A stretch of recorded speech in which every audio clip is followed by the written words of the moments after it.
Jessica Delancey and her new man are hot for each other in sunny Jacksonville, Florida. He brought excitement to her life.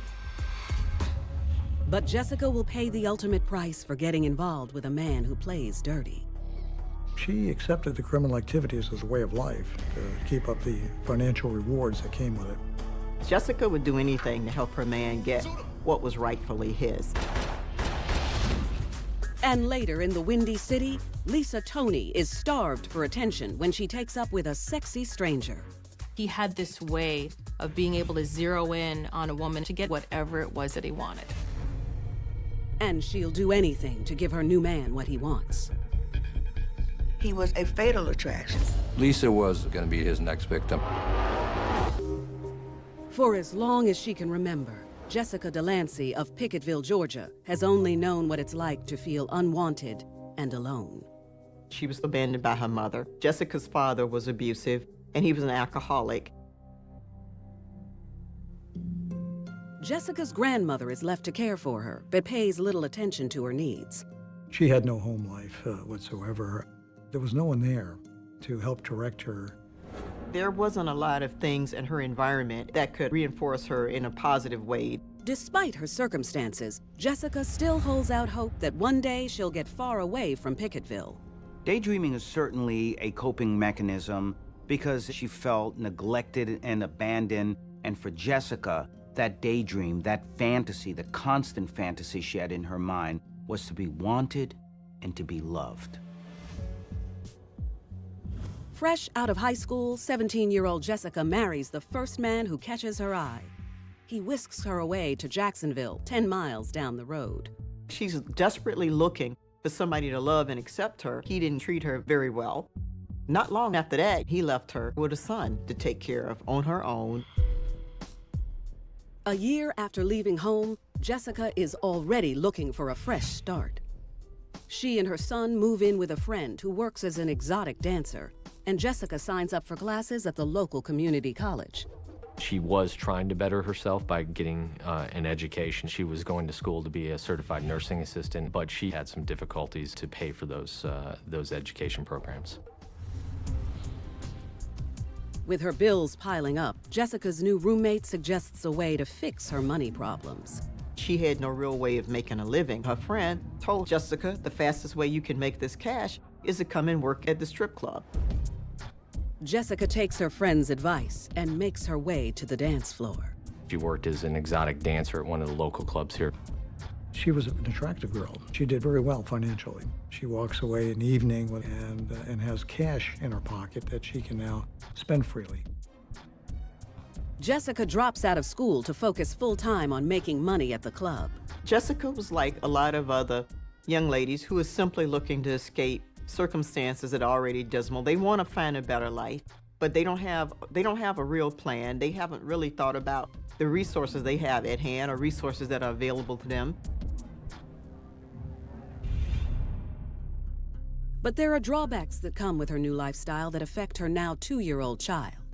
Between taking care of her son and stripping, that was a very, very tough balancing act for her.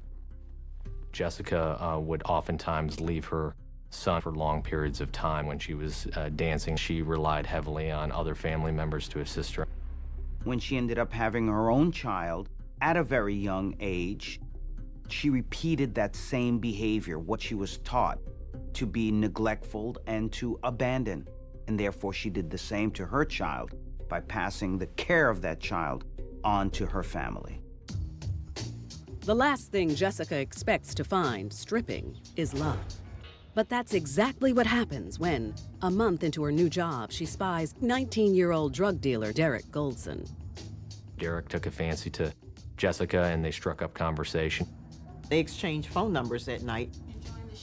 And Jessica and Derek, from then on out, they started a relationship. And it isn't long before the only place Jessica wants to be is by the side of her new man. Derek had large amounts of cash because of his involvement in the drug trade. The combination of being a decent-looking guy and having substantially more money than she was ever earning as an exotic dancer, it was almost too much to resist. Jessica doesn't care where the money comes from, as long as Derek is spending it on her. He slipped a wad of cash in her G-string, and he made her feel good about herself. It's really not surprising that she would date someone who had a very severe criminal occupation, a drug dealer, and he took care of her financially. This fed into that fantasy she always had of being taken care of in every way possible. So his lifestyle, for her, didn't even matter. Just 5 days after meeting Derek, Jessica packs up her 4-year-old son and moves in with him. But she quickly learns that her new relationship comes at a price. Not long after Jessica realized that he was a very controlling person, he told her that she had to stop working at the strip club. She's his woman. He doesn't want other men looking at her. Derek promised to support her and her son, so she quit her job as a dancer. Like I said, I'm taking care of you. I'm your daddy now. Since your father don't care. By Derek offering to take care of Jessica, this was the beginning of a grooming that we see quite often happens. In many ways, this is what she wanted. The fantasy come true. The knight in shining armor riding in and taking care of her. But this was really a pure manipulation, a grooming by Derek.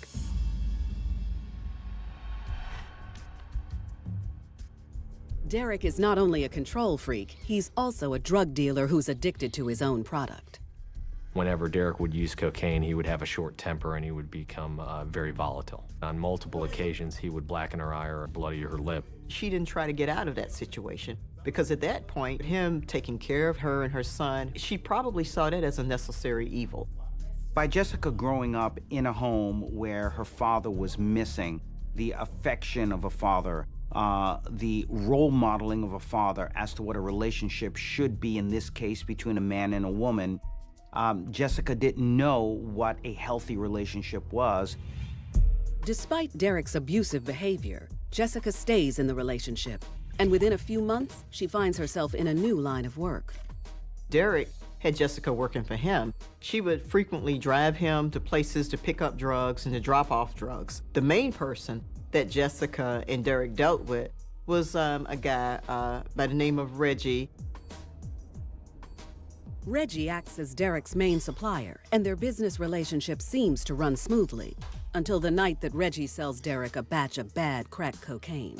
Derek was cooking up the substance on the stove, and the product turned into mush. So he says, well, I can't go out and sell this. This turned into a $1,000 loss. He became very irate. He was saying that he was going to go over and force Reggie to make this thing right. I'm gonna get his ass. We're gonna get his ass. As a drug dealer, your reputation is on the line. You have to do something extreme to make the person pay for it. Derek will not rest until he can recoup his cash. He comes up with a plan to steal his money back from Reggie, and Jessica is eager to help him. Jessica's looking at this as, we're gonna do anything we need to do to get this money. You with it? Yeah, come on, of course. Let's do it. Let's go. She's saying, this is my man, and I'm gonna do what I need to do to keep it all good with him. The couple decides to disguise their appearance in order to take Reggie by surprise. So at that point, they really take on this Bonnie and Clyde persona. Derek put on a black knit cap over his face, and Jessica donned a blonde wig. Then they drive to Reggie's house, and while they wait outside for him to show up, Derek works out one last detail with Jessica. Derek had a AK-47. He provided Jessica with a .45 caliber handgun. This is a guy she's known for 4 months. He's now asking her to commit a crime. She could have withdrawn it at that point. She could have said, no, don't give me that gun. I don't want to do this. Derek says, Jessica, this gun is for your protection. That's when it really becomes all real to Jessica. She takes the gun. It's quite obvious that Jessica has the same mind frame at this point as Derek. She was willing to commit murder in order to please him, but to also let him know that she was an equal partner in their crime. And when Reggie shows, Jessica continues to follow Derek's lead. At that point, he was confronted by Derek and Jessica at gunpoint, and that he forced him inside of the house. Oh yeah. Let's go. Calm down. It's all right, man. Get the money. Once inside, they realize Reggie doesn't live alone. He has a family. She realized that there's Reggie's wife in there, Kyoto. And their niece, who was 10 years old. I think Jessica was extremely surprised to see anybody except perhaps Reggie's wife inside the house. Where's the money? It's in the back, man. Despite her shock, Jessica keeps her gun aimed at Reggie's family as she stands by her man, ready to take his orders. You would think that Jessica, being a mother herself, her motherly instincts would kick in, but apparently Derek's hold over Jessica was a lot more stronger. After knowing 19-year-old Derek Goldson for just 4 months in Jacksonville, Florida, 21-year-old Jessica Delancey is ready to prove her love to him. After Derek's supplier Reggie sells him a bad batch of cocaine,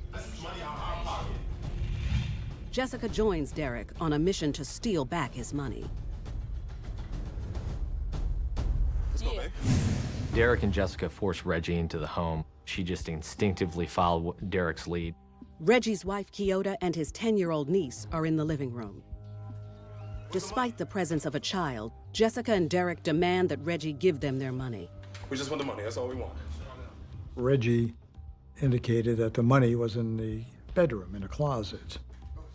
Jessica went to look for it while Derek kept Reggie and Kyoto in the living room. While Jessica is searching for the drugs and money, she hears Derek cry out to her. When she runs back in, she sees a struggle ensuing between Reggie and Derek. They're fighting over the gun. Derek is trying to give Jessica commands about what to do as he's wrestling with Reggie. Jessica manages to shoot Reggie once in the back. As Reggie fell to the floor, Derek then took control of the rifle and then executed him. Jessica and Derek are clearly working as a team. She's willing to do anything to fortify their relationship. What do we do now? I don't know. While the killers are distracted, Kyoto tries to escape. She turned and fired multiple shots at Kyoto as she was fleeing from that home. Despite Jessica's attempt to shoot her, Kyoto manages to get away. Derek and Jessica ran out the front door of the home and back to the truck. They knew at that point in time, based upon the screaming and the gunshots, that the police were going to be on the way. He ordered Jessica to grab the wheel in the drive, to actually be the getaway driver. The pair start to flee the scene. Derek begins to question Jessica about Kyoto, and he said, "Did you kill her?" And she said, "I don't know." At this point, she's flustered. She doesn't really know what happened, but she did shoot at her. Suddenly, Derek spots something out of the corner of his eye. As they were pulling off, Derek saw someone hiding underneath a tree off to the left of the road. He yelled at Jessica to stop. She slammed on the brakes. Derek wants to make sure there are no loose ends. Derek got out to confront Kyoto, who then begged for her life and asked him why he was doing this. Derek raised up the AK-47, executed Kyoto. At this point, you have Jessica, who's seen her boyfriend murder 2 people. You would think that Jessica would be feeling like, my boyfriend is a lot more dangerous than I figured. I'm gonna take off. But she didn't do that. Come on, get in the car. After she had witnessed Derek killing 2 people, there are a lot of things going on in her mind, but leaving him was not one of them. Now partners in 2 cold-blooded murders, Jessica and Derek flee the scene. The money they came to get, forgotten. The result of this entire affair is that it was all for naught. They took nothing except 2 lives, and that's a tragedy. She could have opted to stop participating. For her, there was just no turning back. For the next 3 weeks, Derek and Jessica hole up in their apartment, hoping everything will blow over. Derek continued to tell her, well, you can't tell anybody about this. Derek and Jessica believed that the only witnesses that could identify them were the 2 individuals that were killed. Jessica and Derek thought they got away with murder. What they don't realize is that when they drove away from Reggie's apartment, a crucial witness emerged from her hiding spot. And only a matter of feet away, sort of concealed under the tree in the bushes, was the niece. She witnessed all of these things that happened.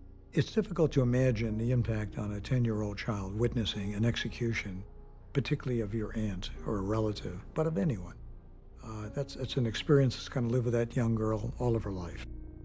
After running to a neighbor's house for safety, Reggie's niece calls the police. She gave a very detailed description of the events from the very beginning to the end.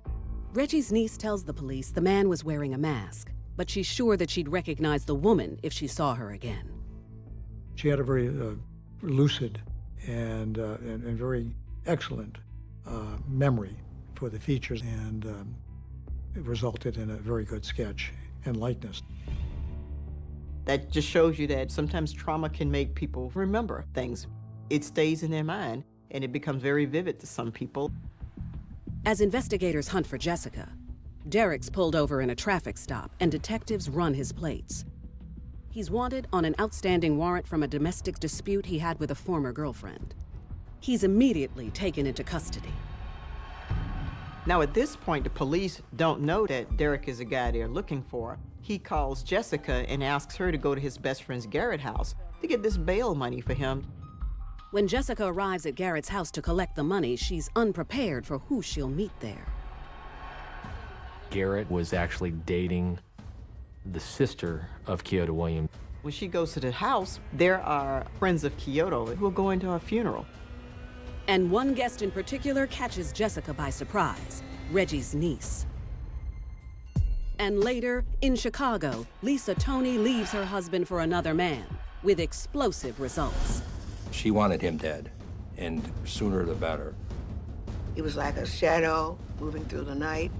I mean, he could have walked up to him and blew his brains out, but he did not. He devised what he considered a perfect crime by sending him a package with a bomb in it. Lisa would had her life turned upside down by a master of manipulation.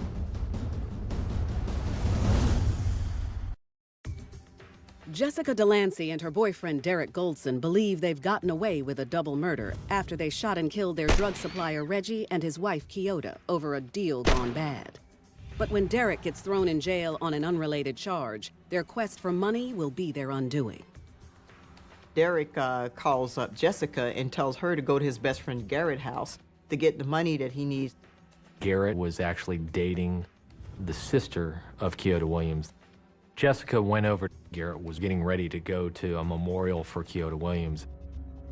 You have all of these people here who were preparing to go to Kyoto's funeral. Among those, the 10-year-old niece who saw her aunt was murdered. The niece ran out of the living room into one of the back bedrooms. Kyoto's sister ran after and asked her what was wrong, and the 10-year-old reported that's who killed Reggie and Kyoto.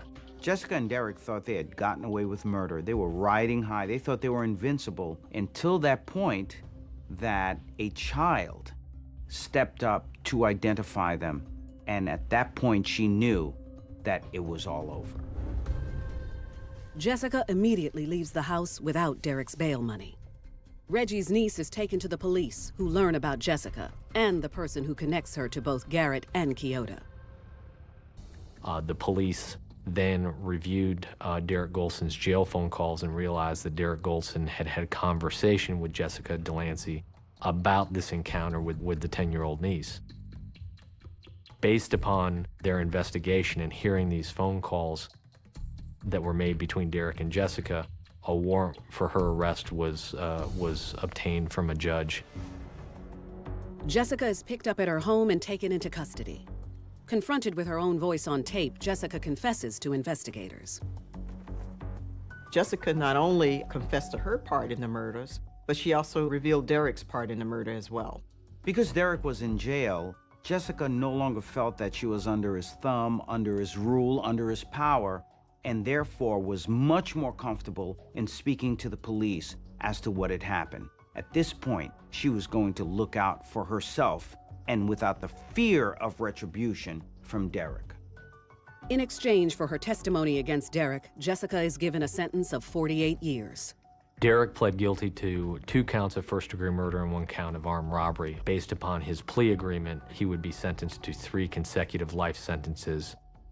And the irony of all of this is after Derek murdered Reginald, after he murdered his wife, they didn't get any money. They didn't find any money. So that was a wasted errand that ended with a lot of wasted lives. Including Jessica's.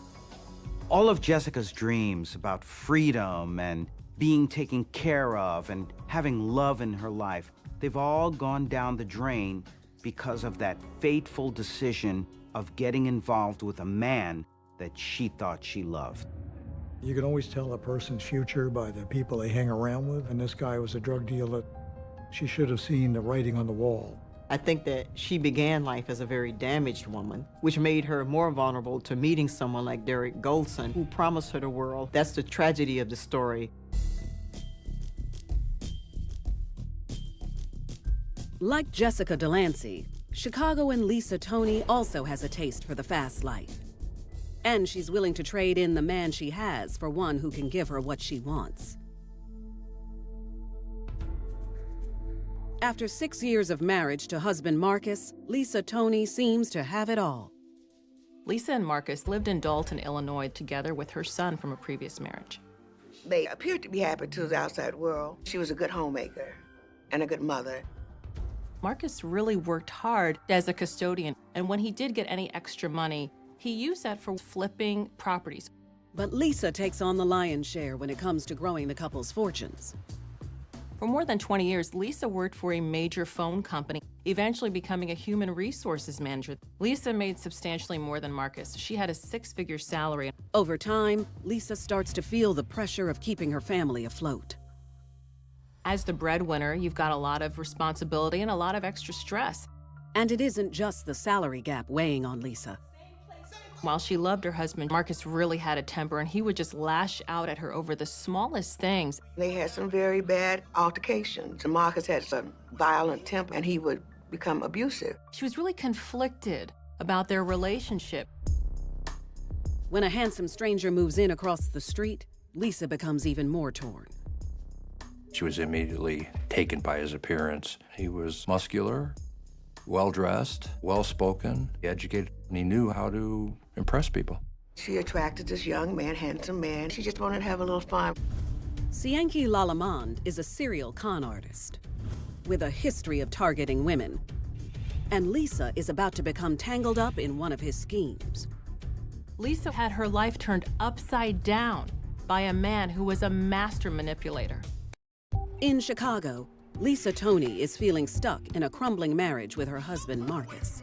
Marcus really had a temper, and he would just lash out at her over the smallest things. While she loved her husband, she just really could not take that treatment. Lisa longs for the affection of a man who will treat her right. She felt like maybe, she just wanted to have a little fun, wanted to change her lifestyle. That opportunity comes knocking when a seductive stranger, Cienki Lalamond, moves into the neighborhood and introduces himself to Lisa. Cienki was very smooth and suave. He had a kind of a sexual presence that would attract any woman. He said that he was a financial consultant, and he started asking her, hey, how's your credit? She said, it's not very good, and he said, well, I can help you fix that. He gave her his card and said, call me. Lisa takes Cienki up on his offer, and it isn't long before she's revealing her personal problems that also need fixing. Cienki jumps at the chance to help Lisa take her mind off her troubled marriage. He went through the courting process like any man would do. He wined and dined her and wooed her with gifts and flowers. Their relationship kind of changed after a short while from someone she'd see in the neighborhood. There were romantic getaways. She attracted this young man, handsome man, who was obviously very sexy. To Lisa, Cienki is everything her husband is not. He's an attentive lover and flush with cash. And Marcus seems oblivious to Lisa's secret meetings with him. Lisa was taken with this man's grand romantic gestures because this is something that she felt that she needed. But he wasn't doing it out of the kindness or generosity of his heart. He was doing it so that he can get her to do anything he wanted later on. Cienki knows all the right moves to get Lisa to melt in the palm of his hands. But what looks like the start of a passionate affair is really just a con man's ploy to tee up his next score. Cienki was a career criminal and quite often took advantage of women. That was his ploy, that was his game, that's what he was really good at. And he found the perfect victim in Lisa, because here was a woman who was having all sorts of marital issues and felt very unfulfilled in her marriage. What Lisa doesn't know is that all this romance comes with a price. He knew from the beginning that Lisa was basically going to be a huge gold mine. Marcus had a steady job. He did have good credit. He had property. He was the kind of person that credit card companies are eager to give credit to. Cienki took full advantage of that. When he agreed to help her correct her credit, he also inquired about Marcus. What does he do for a living? Well, he's a janitor. He would ask Lisa stuff about my mother's maiden name and all that stuff, and Marcus' mother's maiden name, including his social security number. Lisa gave him all of her financial information. She would basically do whatever it was that he asked. Cienki had this way of being able to zero in on a woman and be able to get that person to do whatever it was that he wanted. With an all-access pass to Marcus's personal information, Cienki gets to work, taking over his identity. Cienki was a master identity thief. He created a false driver's license with Marcus Tony's name on it and Cienki's picture. Cienki opened up a P.O. box in a mailing facility in Marcus Tony's name. He could easily receive and be accessible to Marcus's mail without any questions being asked. Cienki has already done all the work needed to prosper at Marcus's expense when Lisa tells him she's had enough of her marriage and wants to start a new life with him. That's when Cienki lets Lisa in on his shady dealings. She implied that she wanted to do something negative or harmful to Marcus. And Cienki explained to her, rather than physically harming him, it would be much better to steal from him. When Cienki confesses to Lisa that he's already laid the groundwork to rob Marcus blind, she tells him that she wants in on the action. Almost any woman involved in an affair who finds out that their boyfriend is trying to financially defraud their husband would be upset and want to get out of that as quickly as possible. But Lisa, surprisingly, went along with it. She was in favor of that. She felt that this was her way of getting back at him. It was perfect combination of factors for her. It went beyond just having some sex on the side to wanting to financially destroy her husband. She wanted to humiliate him. Now that Lisa's in on the con, the sky's the limit. And for the next 6 months, the conniving couple goes on an all-out spending spree. Marcus had at least 9 different credit cards opened in his name, charges soaring up to at least $200,000. Marcus was oblivious to the fraud. Lisa was going about everyday life as if nothing had happened. She's never displayed any regrets about stealing from Marcus. She thought she was justified, that he deserved what was happening to him and she deserved the good things that were coming from him. Lisa was so deep into this extramarital affair with Cienki that she was oblivious to the fact that the debt that she was creating for her husband, the financial ruin she was creating for her husband, she would be responsible for at some point because legally she'd have to help pay that off. 7 months into their spending spree, Lisa decides it's time to show Marcus the door. Lisa threw him out. She told him, go live in one of your rental apartments and get out. She threatened him with divorce. Marcus didn't want to go. He loved her and thought they could work out whatever their problems. That's when Lisa tells him that she's already moved on. Lisa was able to tell her husband about this infidelity because of the years of abuse she suffered at his hands. So in some ways, this might have been the final kiss-off, the revenge, by letting him know not only was she free of him, but she found someone who she felt was a much better person. And when Marcus discovers the second part of his wife's betrayal, Lisa will stop at nothing to protect her new man. Marcus was starting to become aware that maybe he and Lisa had something to do with this. They came up with a plan so they wouldn't get caught. Cienki had a great amount of power over Lisa that caused Lisa to act the way she did. After throwing her husband Marcus out of the house in Chicago, Lisa Tony is having the time of her life with con artist Cienki Lalamond. Lisa and her new man are living the high life, literally at Marcus's expense. She had expensive jewelry, beautiful clothes, luxury hotel stays. This was not the life that she had been used to. Lisa was getting everything from Cienki that she did not get from Marcus. All these things fit into her idea what her lifestyle should be.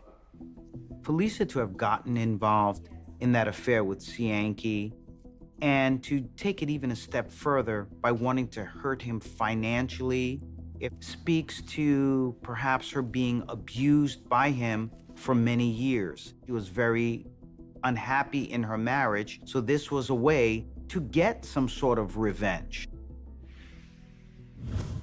But Lisa and Cienki's life in the fast lane is about to come to a screeching halt when creditors catch up with Lisa's estranged husband, Marcus. Marcus started getting all these calls from credit card companies, and he was having to dispute these charges, and he was just baffled as to why this was even happening to him. Marcus had excellent credit before. He'd always paid his bills on time. I did not do these charges. Marcus starts to wonder if he's deliberately being singled out, and he takes a guess at who might want to do him wrong. He came to the house and saw 2 expensive cars parked in the driveway. Marcus became suspicious of Lisa. And when he looked in, he saw Cienki was there along with Lisa. He was able to tie in all the things that had been happening to him, including his credit problems. Marcus realizes that not only has Cienki taken up with his wife, he's also taken off with his money. Marcus began contacting Lisa and threatening her to go to the police. He figured out what was going on. The prospect of bringing the police into the picture doesn't sit well with Lisa.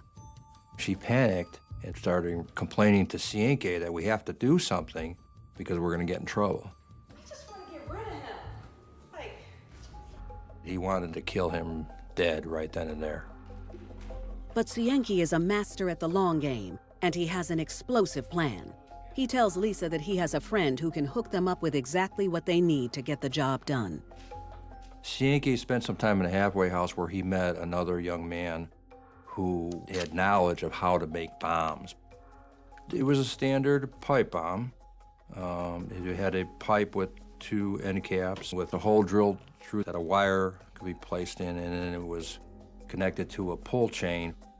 Cienki appears to be such a sadistic individual. Not only did he want Marcus's wife, but he also wanted to torture. He wanted to play with Marcus. He wanted to destroy Marcus. In many ways, psychologically, he had a predator mentality. And because he did it so well, he was reinforced to keep doing it over and over again. While Cienki is busy getting his hands dirty, Lisa patiently waits across town for word that the job is done. At the time, she was safely in a hotel room in the city. They were communicating with each other over the cell phone. Cienki sets the plan in motion, and once he has his weapon, he packages it inside a VCR case and puts it in a box that's rigged to go off when opened. Next, he gift wraps the package before shipping it to Marcus's new home across town. So whichever side of the package you would open, it would pull that chain and explode. He devised what he considered a perfect crime. The next day, Marcus receives this special delivery. When he opens it up a little, he sees the VCR case. And Marcus thinks that the package contains another betrayal from his wife. Marcus knew Lisa was sexually involved with Cienki, and he initially thought that there was going to be a videotape of Cienki with Lisa in his VCR. He still loved her and did not want to be confronted with her being physically involved with this character. So he didn't want to open the package initially. He put the package on the side. But a few days later, Marcus decides to bring the box to the police. He was torn because he knew she was being defrauded. He wanted that to stop. He really didn't want necessarily Lisa to go to jail. He wanted to get back with her. He said, you know, I've been the subject of credit card fraud, and I think that this is someone trying to play some kind of prank with me. The police dismiss Marcus's concerns and send him home with the package without examining its contents. And Marcus has no interest in finding out what's inside either, leaving Cienki to turn into a ticking time bomb of his own. He's thinking he's gonna get word of a huge explosion any moment, but 8 days pass and he hears nothing. Frustrated, Cienki decides to up the ante. Cienki starts to call Marcus's house and leave these taunting messages. So why don't you go ahead and open that little present I got you? He really attacked his manhood, and he said, "Open the box. Are you a coward?" Cienki and Lisa were taunting Marcus to open that box and blow himself up. Tells me that these were people who were so deeply involved, so viscerally connected to one another, that they shared in the joy of hurting someone else. Lisa had 8 days to warn Marcus about his potential doom, but she wanted him to die. The menacing calls to Marcus finally pay off. 8 days after Cienki sends the package, Lisa finally gets the news she's been waiting for. Lisa was watching the local news and she heard about an explosion at a South Side apartment, and then she sees a body bag being taken out of this apartment building, and the victim's name is Marcus Tony. Lisa hurries home to Cienki, wondering what their next move should be. But instead of Cienki, she finds someone else waiting at her front door.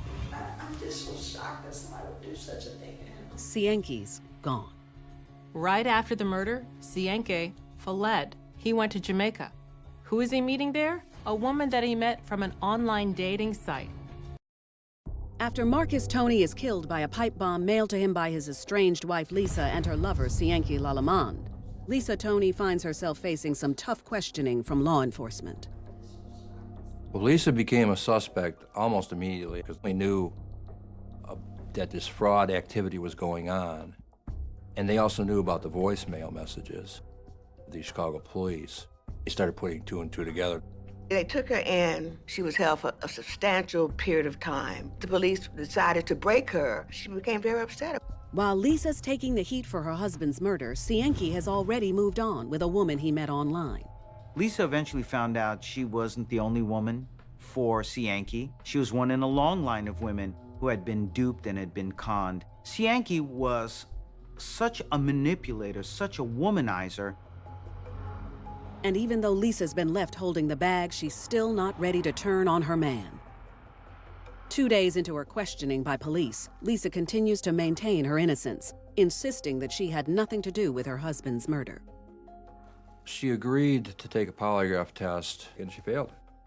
And that made the investigators more focused on her involvement in the case.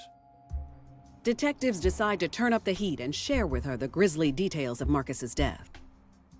They started showing her crime scene pictures. She became very upset. But she never acknowledged that she was involved. Instead, Lisa points the finger at her lover. Lisa did tell the detectives she was seeing another man, but at the same time, she didn't provide his name, and she even gave the wrong phone number. She was protecting him this entire time. A few hours later, police release Lisa in the hopes that she'll lead them to more evidence. They suspect it's only a matter of time before her partner in crime reaches out. And sure enough, after 3 months on the run, Cienki calls Lisa. She talked to Cienki at some point, and we got that number within hours. We tracked down the address for the tower it was beeping off of. That was coming from this woman's house in Hollywood. Authorities started doing surveillance on the house. They saw a man that had Cienki's build, zeroed in on him. They took him into custody, and that's when he revealed, yes, I am Cienki Lalamond. Realizing he's backed into a corner, Cienki is more than willing to turn on Lisa to save his own skin. In order to avoid the death penalty, he agreed to cooperate in the investigation. And according to Cienki, she wanted him dead, and she was part of the fraudulent act. Marcus was killed as a result of that. He lost his life that day because he opened the box and the bomb exploded and killed him. A month after his death, based on the strength of Cienki's testimony, Lisa is arrested and charged with credit card fraud and the murder of her husband, Marcus. But at trial, Lisa claims that she was just as much a victim as her husband. She was fatally attracted to him, but as to his criminal activities, she had no knowledge nor participated in the homicide of her husband. Lisa's never acknowledged that she was involved, although the evidence, in my opinion, was overwhelming. We actually had witnesses that testified about how she helped with the fraudulent part. And every significant event in this bombing, she was talking to Cienki on their cell phone. From purchasing components to when it was being built to its delivery. Hey, baby. Lisa Tony is found guilty of fraud and conspiracy to use a weapon of mass destruction. For his part in the crime, Cienki Lalamond is sentenced to life in prison. Cienki was the mastermind into the means of causing the murder, but Lisa was clearly the motive. He will never get out of prison. Lisa is sentenced to life in prison without parole. She did what he wanted her to do. And based on that, she ended up having to spend, and is still spending, a substantial period of her life in prison. At Lisa's sentencing, she apologized to her husband's family, saying how sorry she was, but they said that they were unmoved. Lisa eventually found out she was one of a long line of women that Cienki had duped. It made her bitter, and it made her angry. But she learned life lessons, and certainly the most important lesson is all that glitters is not gold.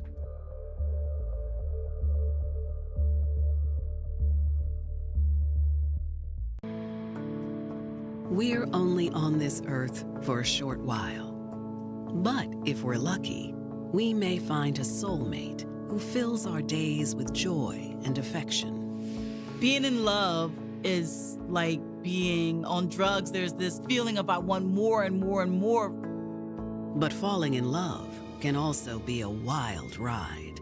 And if you take a wrong turn, you could wind up lost.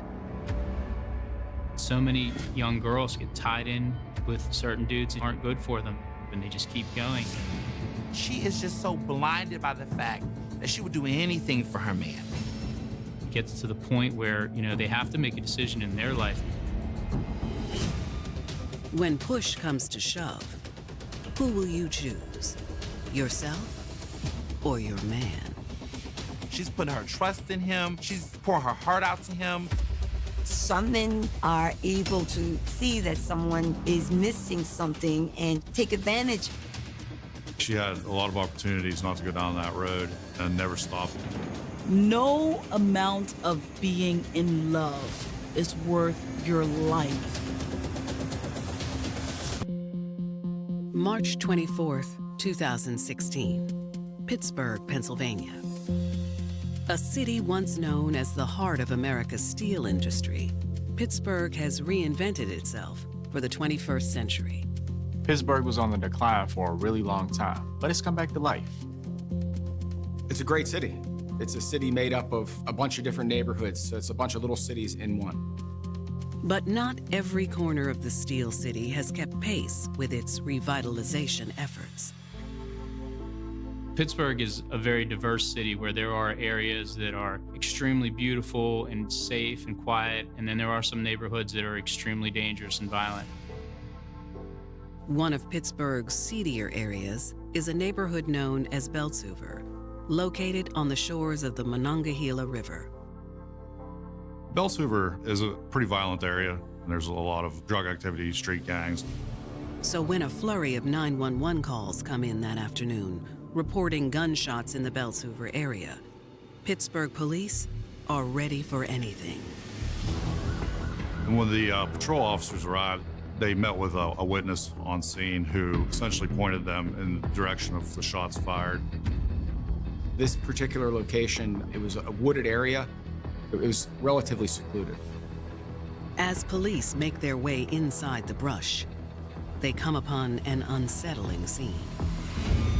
They found a young man lying face down in a pool of blood. The man doesn't respond when officers call out to him, and it quickly becomes clear why. He's been shot more than a dozen times. He was shot in the torso and in the face. There was a lot of blood. Medics came to render first aid, but it was obviously too late. He was deceased. At first glance, there's no indication of who the dead man is. He didn't have ID, he didn't have a cell phone. So initially, we didn't have much to go on. But police get a hit when they run the victim's fingerprints through their database. He's identified as 21-year-old Savion Scott Ponder. To those that knew him, Savion Scott Ponder was hardworking, kind, and creative. He was a college student at Indiana University of Pennsylvania. It's a local school outside the Pittsburgh area. There, Savion pursued his lifelong dream of becoming a fashion designer. We had a clothing company. He was always into clothes, into design, and that's what he wanted to do with his life. He had a bright future ahead of him. He was in college, he was trying to make ends meet. He was doing the hustle, but he was also doing the studying. And in November of 2015, Savion got some life-changing news. He was about to become a father. He had a girlfriend. They were a pretty new thing. This wasn't something they had planned, but he really stepped up to the plate. He got an apartment with his girlfriend and another good friend. He was going to school. He was trying to build a life for himself and for his family.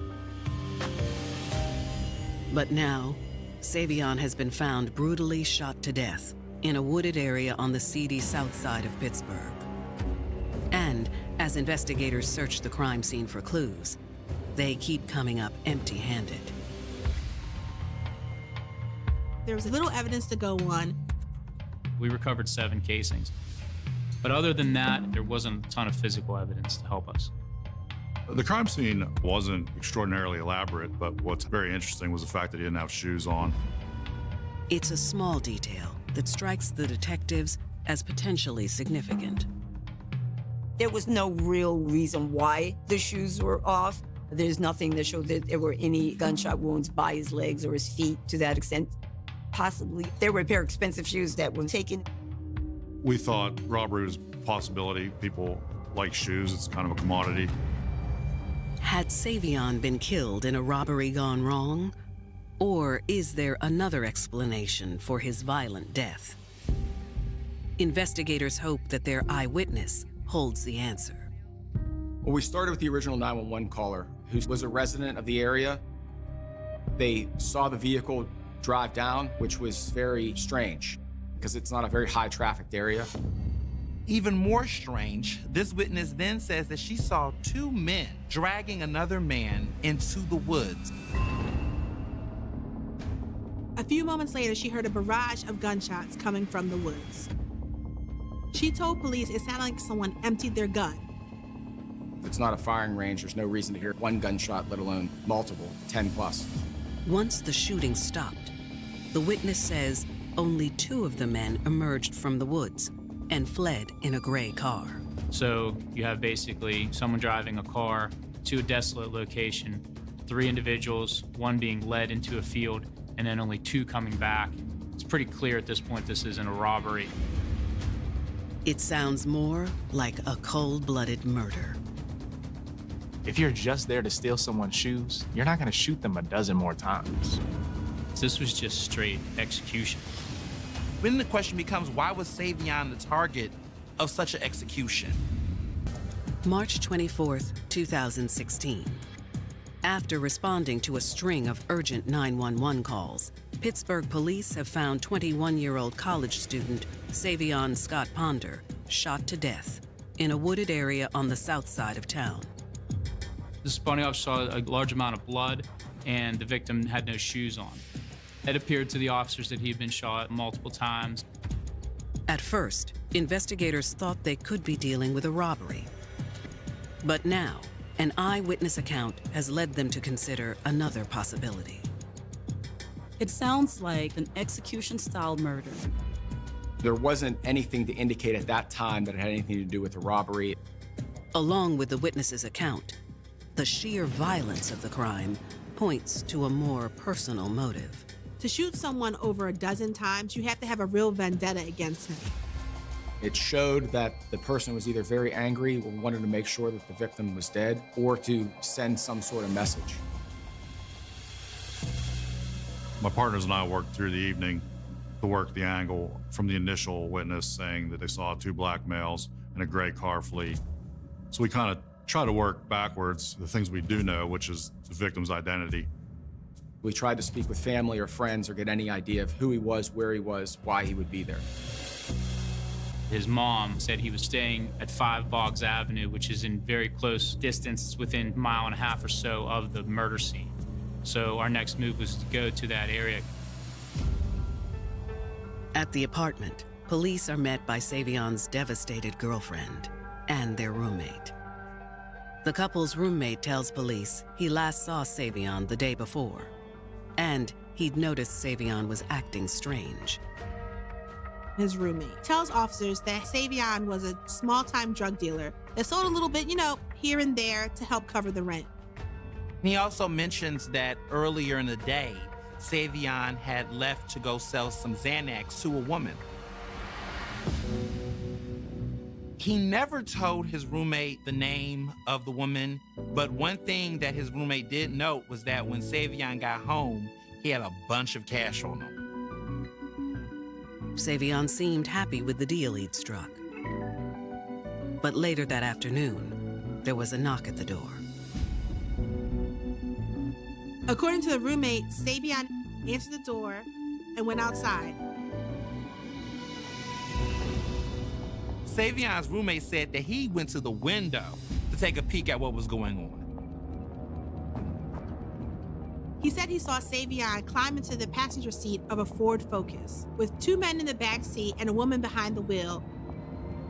And that's the last time the witnesses see Savion. Savion's roommate didn't recognize any of the individuals in the car. Yet his information is still vital for the investigation. So now, armed with that, we have a pretty good idea that this is a murder, probably based on a drug deal gone bad. The description of the car matched the one the witness saw at the crime scene, so police were pretty sure that these individuals were Savion's killers. But who are the 3 suspects? Detectives immediately get to work trying to find out. We do a canvas for surveillance video. It's very common. We do it all the time. Right off the bat, we get this video from one of the businesses right on that main street on Boggs. As the tape rolls, detectives bear witness to a chilling scene. We were able to obtain video that shows the victim actually bail out of a moving car. And then 2 black males exit the vehicle on each side and chase him. He runs up the back of the building. It's a pretty steep hill, and you can really see the fear in the victim, and you can see that he's running for his life. It was a pretty intense, let's say, foot chase. At which point, a 3rd suspect stayed in the vehicle and drove around almost in an attempt to either cut him off or an attempt to gain an advantage on catching him on the other side of this steep hill. He eventually runs around this building, and then in the rear of the building, the surveillance doesn't actually show where they can capture him, but it does show shortly thereafter, they're walking him down, holding him by the arms. And you can see he's out of breath, that he really wanted to get away. He realized that this situation could end badly. It's a harrowing scene that's difficult for even the most seasoned investigators to watch. We obviously know that Savion was murdered, and so what we're looking at is the last few moments of his life. The video also provides a key piece of evidence. The video is very clear and very close, and you're able to see everyone's face. The footage provided a description of all 3 suspects, but even more importantly, it gave them the license plate of the Ford Focus. We got the license plate off her car, and that's how we identified her. Erica Harris. The name doesn't ring any bells for homicide detectives. We didn't know her prior to this day. I didn't have any interaction with her, nor did any of my partners or colleagues that I'm aware of. Looking into Erica's background, she doesn't seem like a hardened criminal. On the contrary, 24-year-old Erica Harris appears to be a happy, well-adjusted young woman on the path to success. Growing up, Erica lived a very soft life, as some people would say. Her and her father had a really great relationship. She was referred to as Daddy's little angel by so many people that knew them. We found out she had a steady job. She seemed like she was organized and fairly intelligent. She seemed to care about her family and her friends. She was going to go to school, and she seemed like someone that had her own thing going on.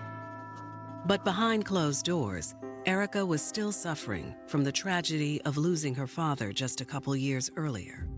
Sadly, when her father died, that changed everything for Erica. Her whole life, just felt shattered, and things really got out of control. Typically, we associate our fathers with security and safety and protection. So those are some of the really important things that would be missing if suddenly her father is no longer around. Who's there to make her feel secure and to make her feel unconditionally loved. Erica tried to soldier on, but life wasn't the same without the person who mattered most to her. Trauma impacts us in every way that you can think about: physically, emotionally, relationally, mentally. Some people may hide inward, but others will externalize their trauma. So they might run for the bad boys or engage in more risque behaviors. Erica longed to find someone to fill the hole in her heart. And she finally did when she met 21-year-old Mitchell Coles. When they met, it was like an instant connection. Like, you were the person I've always been looking for. She thought he was going to be the one that was going to provide, the one that was going to get her life back on track. You could tell that she did have a lot invested in their relationship and that they cared about each other and they were very intimate and just very close. But there was a side of Mitchell that gave Erica pause. Unfortunately, Mitchell was a drug dealer, and Erica wasn't a fan of that at all. But what could she do? She loved him, and the sense of security and safety that provided was beyond anything she ever imagined. She saw him as a loving man, someone that she could build a future with. And they had a connection, and there was a bond there outside of the drug dealing. There were so many other things that came with his life that was rewarding for her. But now, detectives are wondering, did Mitchell Coles drag Erica into his life of crime? Mitchell, he had a fairly violent criminal history. He was involved in shootings, firearms violations, stuff like that. And when investigators roll back the tape of Savion's abduction, they find their answer. We look at the surveillance video of the individuals chasing Savion Ponder, and one of the individuals appears to be Mitchell Coles. You could see it as clear as day that it was him. With any homicide investigation, one of the best things you can get is video surveillance. Everybody loves to see what happened on screen. So not only in this case, but in all our other cases, we always go door to door or business to business to see if anyone has any surveillance video that would catch anything that we need. As small as it might be to somebody, it could be really important to us. March 2016. After discovering surveillance video of 21-year-old Savion Scott Ponder's abduction, Pittsburgh police have identified Erica Harris as one of 3 suspects in Savion's murder. You could look at it and say, oh, it's very clear that that's her vehicle being so distinct and being right on video. There's a nail in the coffin. Police believe that Erica's boyfriend, Mitchell Coles, is one of the other individuals caught on tape. Well, we had evidence from the video surveillance that he intentionally ran after him, caught up to him, and forcibly dragged him back to the vehicle. Now, detectives are ready to take their suspects into custody. 2 detectives in our office took a ride up through the north side to an area where they knew Mitchell Coles to be living at and observed the gray Ford out front. So they call for backup, and some other officers and detectives arrived, including myself. They found both suspects inside, and they surrendered without incident. At this point, both Erica and Mitchell are taken to the police department and then transferred over for interrogation. The detectives decide to start with Erica. Once we brought Erica back to interview her, she sat in the room. She was very cold. She almost pretended like this wasn't that big of a deal, and she seemed to be oddly calm. The best way I can describe it, when someone comes in, you offer them water or a drink or Pepsi or a cigarette. But when you interview innocent people, they generally are very frightened and don't really want anything. We actually offered Erica an ice cream sandwich, and she took it, which we found to be very strange. And I remember me and Detective Kale were like, man, nobody's taken the ice cream sandwich before. We're talking about a murder, and she's eating an ice cream sandwich. While Erica's behavior raises red flags, she refrains from admitting any wrongdoing. Erica remains composed the entire time, and she disavows any knowledge of Savion's abduction and later murder. She tells detectives she has nothing to say. That's when investigators offer to cut her a deal. It's called Queen for a Day, and it means that you can come in, say all your involvement, implicate as many people as you can in exchange for a reduced sentence. It's basically a get out of jail free card, but Erica wasn't biting. She wouldn't answer any questions. She was just not helpful. Eventually, she lawyered up, and then she was arrested and charged and taken to the county jail. With Erica refusing to talk, detectives turn their attention to her boyfriend, Mitchell Coles. But just like Erica, Mitchell Coles says he doesn't know what's going on. He started with, I wasn't there, I don't know who this is. And then once she's presented with the evidence that we had, he realized that if he says something that maybe he could talk his way out of it. Detectives pull out the footage and show Mitchell chasing Savion down when Savion gets out the car. So at this point, they're expecting a confession. Instead, Mitchell says that they were racing.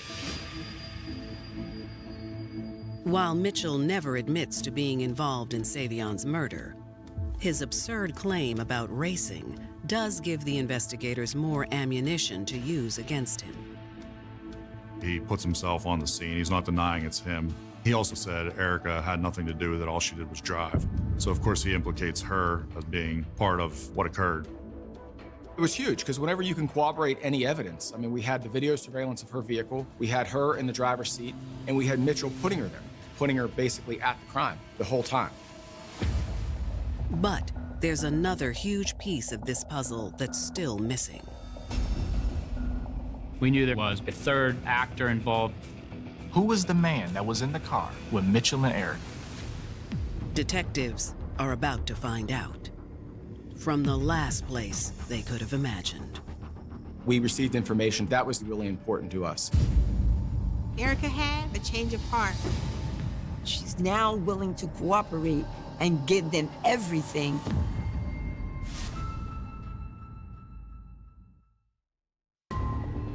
In March of 2016, Pittsburgh police have arrested 2 individuals in the shooting murder of Savion Scott Ponder, Erica Harris and Mitchell Coles. We had a massive amount of evidence we were able to compile against them. Erica was in love, and so she was willing to do anything. She put a lot of her feelings and even common sense aside to be by her man.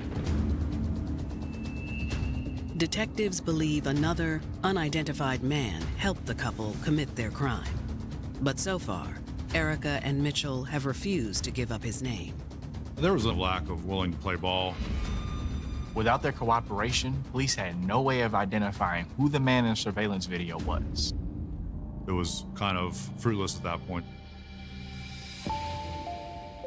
But then, the investigators received surprising news from the county jail. Once she was in jail, Erica found out she was pregnant. Mitchell, the co-defendant, is the dad. The realization that she's carrying a child forces Erica to reevaluate her situation. Finding out that you're pregnant changes a lot for you because now you're no longer thinking about you, you're thinking about your child. That is pivotal on what her next moves are going to be because she is now about to become a parent. Although Erica was previously willing to stand by Mitchell till the end, she now signals to the investigators that she's ready to cut a deal. The idea of being pregnant while in jail has got to be terrifying, right?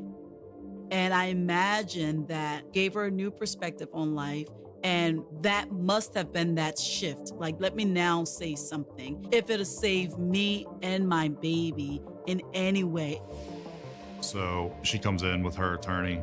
We have the district attorney.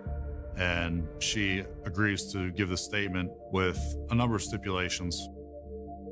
First and foremost, Erica is required to tell police everything she knows about the murder of Savion Scott Ponder. Also, she had to give up her consent to having her phone forensically downloaded for the content. But for Erica, the most troubling condition of all comes last. Part of the deal was for reduced charges that she was going to not have further communications with Mr. Coles while he was in jail. For someone like Erica, not being able to talk to someone you see as the love of your life, that might have been a worse sentence than prison. Keep in mind, she's pregnant. If you thought they were close before the incident, this is now a bond that's way beyond anything they felt before. With no other options on the table, Erica reluctantly agrees to the deal. And before long, she's sitting down with investigators to tell them exactly what happened on the night of Savion's death. According to Erica, this all started when she agreed to run an errand for her boyfriend. She would do anything Mitchell asked her. This time she agreed to go pick up some drugs from Savion. She loved him and she wants to prove her love to him. So she ran the errand. It just so happened instead of getting a gallon of milk, she was going to buy weed. Erica tells the detectives that Mitchell gave her $800 in cash, along with Savion's address. So basically, she was simply supposed to pick up these drugs from Savion in and out. She believes she's buying marijuana that can then be resold. At which point, once the transaction occurs, Ponder gives her Xanax instead of marijuana. Erica attempts to say she doesn't want the Xanax, she wants marijuana, at which point Ponder tells her, you get what you get, you're out. She gave him this money, and she didn't get her drugs. So trouble was afoot. She calls Mitchell and says, hey, our guy just burned me for $800. Erica says that call started a chain of events she never saw coming. Mitchell was furious, and he was determined to get his money back by any means necessary. I don't know what was going through her mind at that point, but I can't imagine that she thought that anything good was going to happen to Ponder by getting Mitchell Coles involved. Before confronting Savion, Mitchell decided to recruit some extra muscle. Erica says this is the person that was in the car with them, the person who was on the surveillance video. And she tells the police his name is Johnny Raines. Mitchell and him had a long relationship. They were associates. They had been shot together. So they've been involved in this criminal life together. Erica tells the detectives she was worried about what the two men were going to do to Savion, but not worried enough to back out of the plan. She is just so blinded by the fact that she would do anything for her man. This is the man that stepped in when her father was gone. This is the man that she was in love with. So, Erica agreed to drive Mitchell and Johnny to Savion's apartment. They told Savion to get them their money or else. At that point, it doesn't go so well. Mr. Ponder had subsequently used that $800, threw in another 100 of his own, and bought $900 worth of Xanax pills. At that point, he didn't have the marijuana to give them for the money. Mitchell and Johnny forced Savion into the passenger seat of Erica's car. And they drive around for him to try to either get the marijuana or get the money back from the Xanax. Savion knows he's in trouble, and he tries to remedy the situation. Initially, he tries to sell the Xanax back to the person he bought it from. They're like, forget it. You did this deal. We're not giving you your money back. When that became apparent to Mr. Cole and Mr. Raines that they weren't getting their money back, that's when things started to escalate. That is when Savion flees the vehicle and runs until they capture him. So that amps up the energy in the situation. They are angry.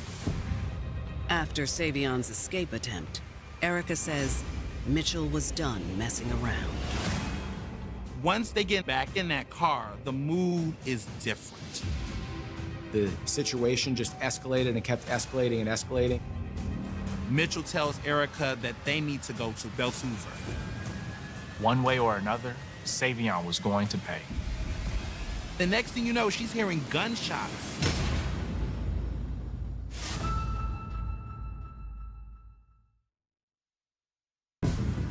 April 2016.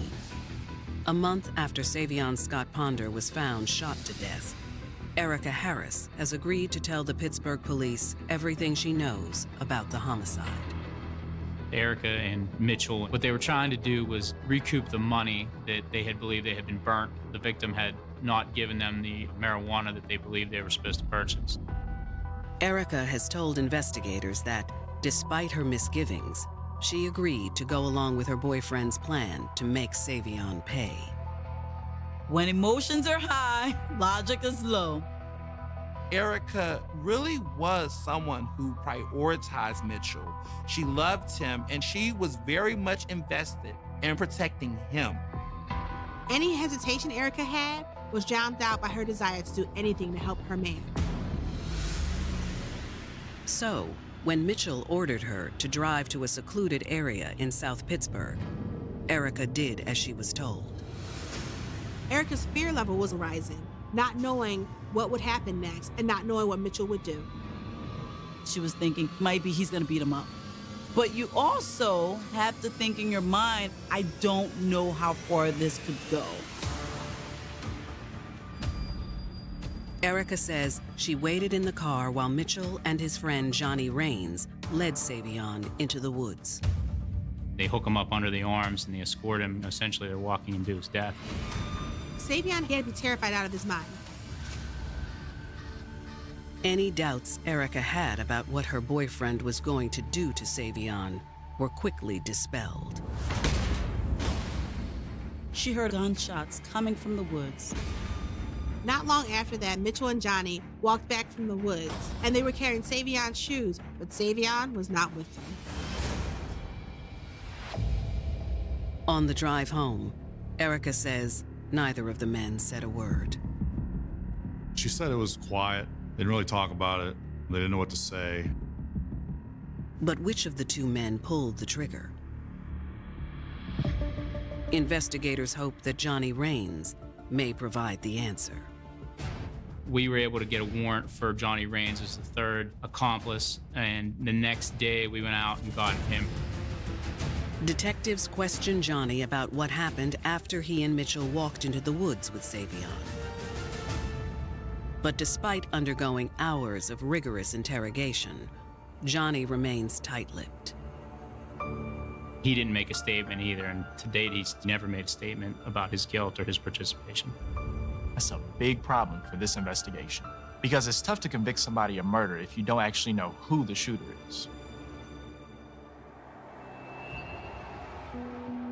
With Johnny refusing to talk, the investigators decide to take another swing at Mitchell Coles.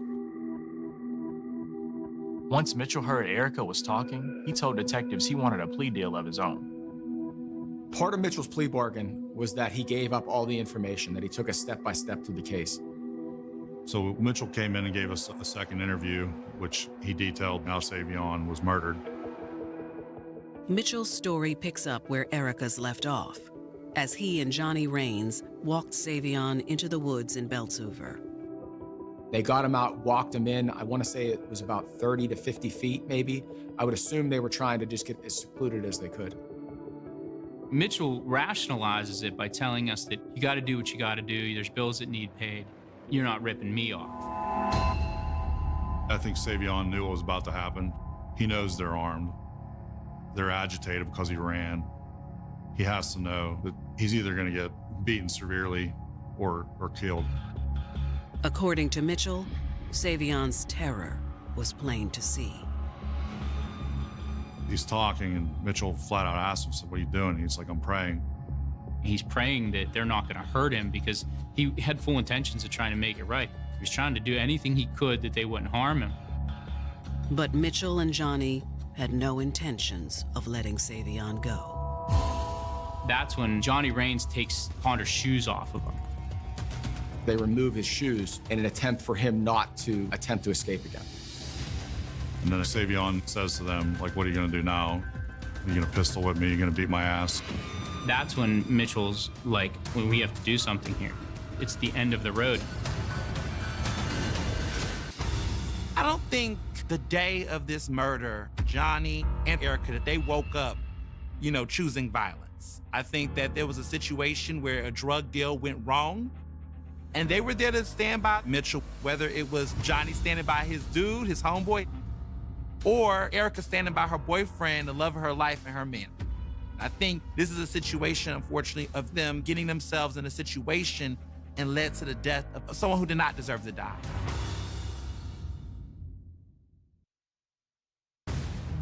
By the spring of 2016, Pittsburgh police have arrested 3 suspects for the murder of Savion Scott Ponder, Erica Harris, Mitchell Coles, and Johnny Rains.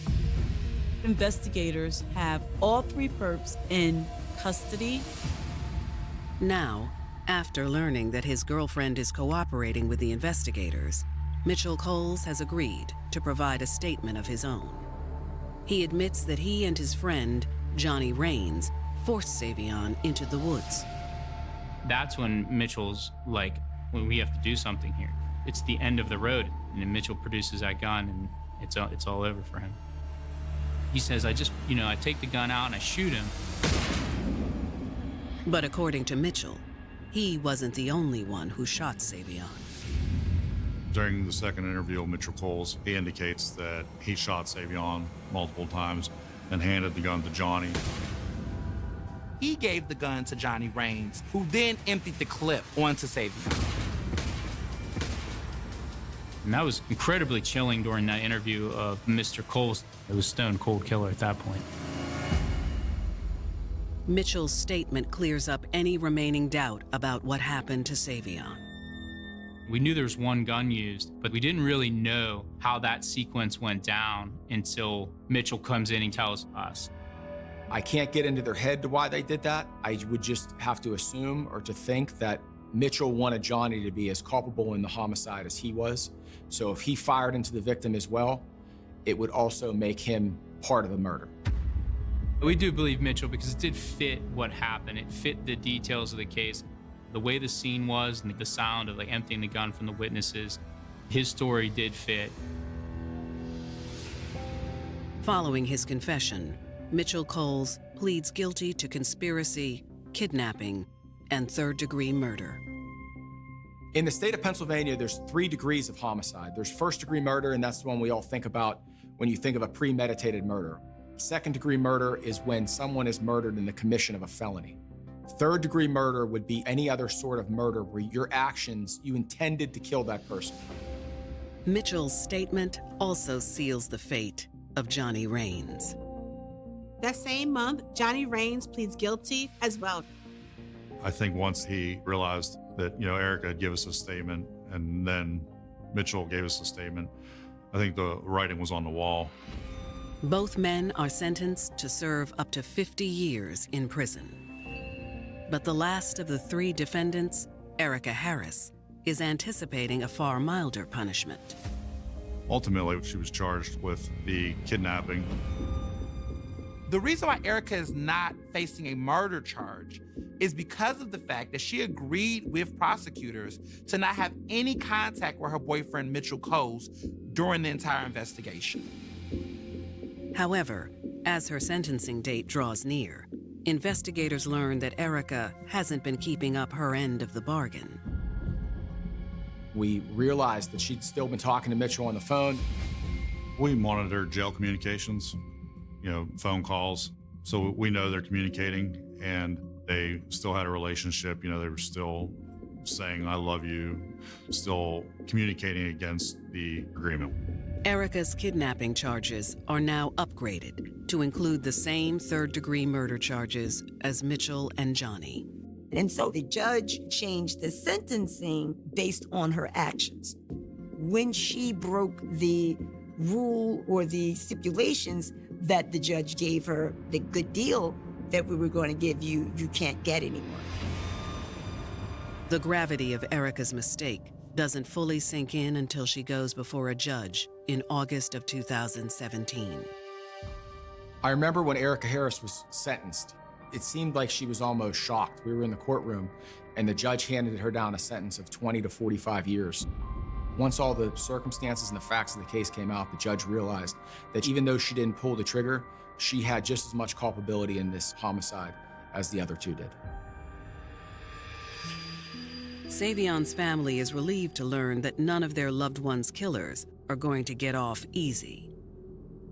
When we spoke to them when the sentencing was happening, nothing we do, no sentence we're going to give them is going to make them whole again. They lost their son, their boyfriend, their best friend, their loved one, and we're never going to fix that. But I think some closure comes in the fact that we got substantial sentences on everybody involved, including the driver, Ms. Harris. As for Erica Harris, she'll have decades behind bars to reflect on where she went wrong. There were so many opportunities along the way for her to have pulled back and just save herself. But she sacrificed her life for Mitchell, and not just her life, but the life of her child, because this child's gonna be without a mom and dad that's free in his or her life. If I had $1 for every time I've been in an interview room and had to tell a young female, you have to think about yourself and the rest of your life. This man may have loved you, but look at the situation he got you in. History has shown that even fairy tale romances can end in unimaginable tragedy. When you take a wrong turn in love, you may get trapped at a dead end and end up losing it all.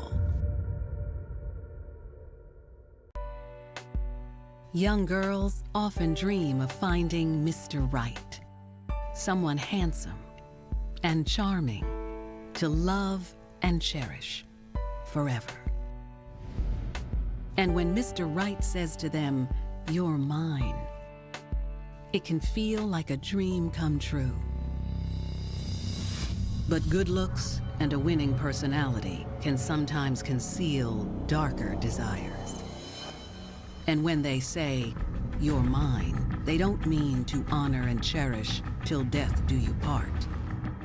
They mean they're going to control you, to manipulate you, to keep you all to themselves, no matter the cost. It's just after midnight on Mother's Day 2010. The streets are quiet in Hayward, California, just east of Oakland. 28-year-old Anita Reyes and her friend are driving home from a party. They turn onto West Park Street and spot something peculiar in the distance. They see a car parked on the street, male and female. Off to the side, 2 men laying face down in the street. That did not look like a normal situation to them. The 2 women continue driving. Then, suddenly, a burst of gunfire rings out behind them. They decide, probably not a good place to be. As her friend slams on the gas, Anita dials 911. She tells the emergency operator that she saw an African-American couple near the car, 2 other men on the ground, and she heard multiple gunshots being fired. Police descend on the scene. There was a white car nearby. Officers find a Hispanic male laying in the street. They check for vitals, but realize it's too late. It was pretty clear that it was a close-range shot from a powerful gun of some kind. That's when officers hear a cry for help from behind a nearby hedge. They find another victim who's been shot several times. This second victim is alive, but just barely. This young man was clearly in a lot of pain. He was in shock. Given the man's injuries, officers aren't certain he'll survive. They ask the victim to ID his shooter and take careful steps to record his response. You don't know if the person's going to say something important. And if you can get the last words from anyone who's dying, it's used in court as what they call a dying declaration.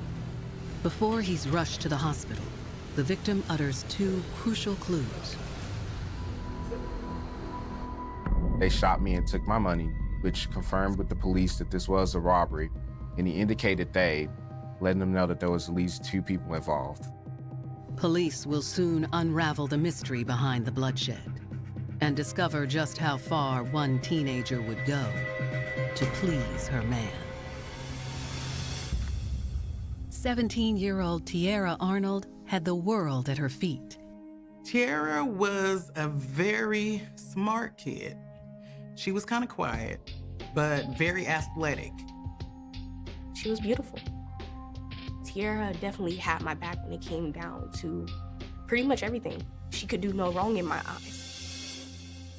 The promise of Tiara's future shined bright. She was going to school, working, modeling, and had dreams of being a Coast Guard. She had a lot of ambition. She wanted to reach the stars. But life hadn't been perfect for the teen. Her dad got killed when she was 6 months old. It affected her by not having that father figure. She needed that. I believe all children do, especially young girls. She had to grow up a little bit faster. She had to be more responsible. She was more focused. She was looking at big dreams. Soon, something else started to interest Tiara. Boys. She started dressing up more, wearing dresses and high heels. I wouldn't necessarily say boy crazy, more like boy curious. We both dated in like school. You know, we call them boyfriends at school. Just like somebody we would hang out with at school and talk to at school, but nothing real serious. That all changed when Tiara started seeing handsome charmer Isaiah Washington. Isaiah was 4 years older. He was her first serious relationship. He would pick her up and take her to school. It just kind of consumed her. I thought he was a nice guy. He kept her happy. And majority of her time was spent with Isaiah. Tiara thought Isaiah was fine and more mature than the boys at her high school. I met Isaiah one time. I was having a barbecue picnic and Tiara and him pulled up. She was like, "Auntie, this is my boyfriend, Isaiah." My first thought was, he looks a lot older than you. He was in college, so he was an adult.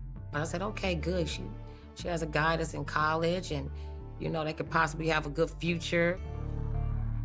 But I thought he was a really nice guy, very respectable. The connection between Tiara and Isaiah was undeniable. She felt like an adult. It's hard to explain. Being a teenager and you fall in love with a nice looking man, it got exciting to her. In Isaiah, Tiara felt like she'd found her Mr. Right. She was in the relationship for the long haul, even if it would end up costing her everything. Hayward police are investigating the street robbery and shooting of 2 young men. Neighbors have come forward to identify the victims. 2 well-liked teens from the neighborhood, named Rafael Avila and Carlos Buenrostro. They were 18-year-olds. They were recent graduates of the local high school, just 2 normal kids. Friends and family were completely shocked and had no idea why it happened. Rafael had been shot 12 times and was pronounced dead on the scene. Carlos had been rushed to the hospital with multiple gunshot wounds, but died shortly after his arrival. These 2 young men were best friends. They did everything together, and now they've died together. Police have a double homicide on their hands, and few clues to go on. As cops, of course, we want to know the answers, obviously, to what caused it. Why did this happen? Answering the question of who killed Carlos and Rafael, and why, will lead detectives down a twisted path, and ultimately to a love-struck 17-year-old at the center of it all. When you in love, you having fun, and it's just the spice and the excitement and the thrill, but it all comes with a price. By the spring of 2010, 17-year-old Tiara Arnold has fallen hard for her first serious boyfriend, 21-year-old Isaiah Washington. Isaiah filled the void of her dad not being in her life. She was happy with the excitement that they had going on. However, the 4-year age difference between the 2 young lovers gives Tiara's family some concern. I didn't think he was good for her because I thought he was too old. She always was like, oh, don't worry. Like, she really just kind of blew them off. But young Tierra would soon regret ignoring her family's words of wisdom. Homicide investigators are working the murders of two 18-year-olds, Rafael Avila and Carlos Buenrostro. The lifelong friends were just blocks from home when they were gunned down, execution style. All the police knew at this point was that two young men had been shot, apparently during a robbery. They had no idea who was responsible. There was a white car that was located nearby, basically, I believe, at the feet of the victim. So the police were able to surmise that the white vehicle is associated with the murder and robbery of these two individuals. The forensics team dusts the car for prints and lifts several sets to be analyzed. Then they move on to the ballistics. One of the most critical pieces of evidence that they found at the scene were shell casings that belonged to an AK-47 assault rifle. The cops found nearly 24 shell casings. That's a lot of gunfire. There was definitely an intent to kill these people. Officers expand the search area and recover even more shell casings several yards away, which provides detectives additional information about how the shooting went down. Victim number 1 shot 12 times, victim number 2 shot 5 times, and there were a total of 24 shell casings, indicating that several rounds didn't hit either of the two of them and may have in fact been fired at somebody else. Not far from the shell casings, police discover another potential clue: a cell phone. They don't know whose it is. Is it one of the victims? Could it belong to a suspect? Or could have nothing to do with this case at all? Investigators bag the phone as evidence and continue searching the scene. They also release an APB across the Bay Area for suspects who fit the description provided by the 911 caller. A young man and woman, possibly a couple, both African American, who may have fled the scene in a green sedan. Moments later, less than a mile from the crime scene, a patrol officer notices a car matching the description stopped on the side of the road. They're just looking for anything that looks out of place, suspicious. Inside the vehicle, the officer sees a male driver and a female passenger. He saw what appeared to be a very animated argument, so it attracted attention. The officer actually shines his light into the car just to get a better look at what's going on. The driver of the sedan reacts and speeds away. The officer flips on his lights and pursues the vehicle. A high-speed chase ensues. At this point, they really don't even know if they're dealing with the suspects, but they need to talk to these people. The vehicle manages to evade the officer for a moment. The chase goes into Oakland. Ultimately, they find the vehicle abandoned. The officer approaches the vehicle cautiously. Then, out of the corner of his eye, he sees a woman running in the opposite direction. She's just scrambling, trying to get away. The officer orders the woman to stop. She complies. But when the officer goes to cuff her, he realizes she's only a teenager. And what she tells him next comes as a surprise. What she told them was, I'm the victim. I was the victim of a carjacking.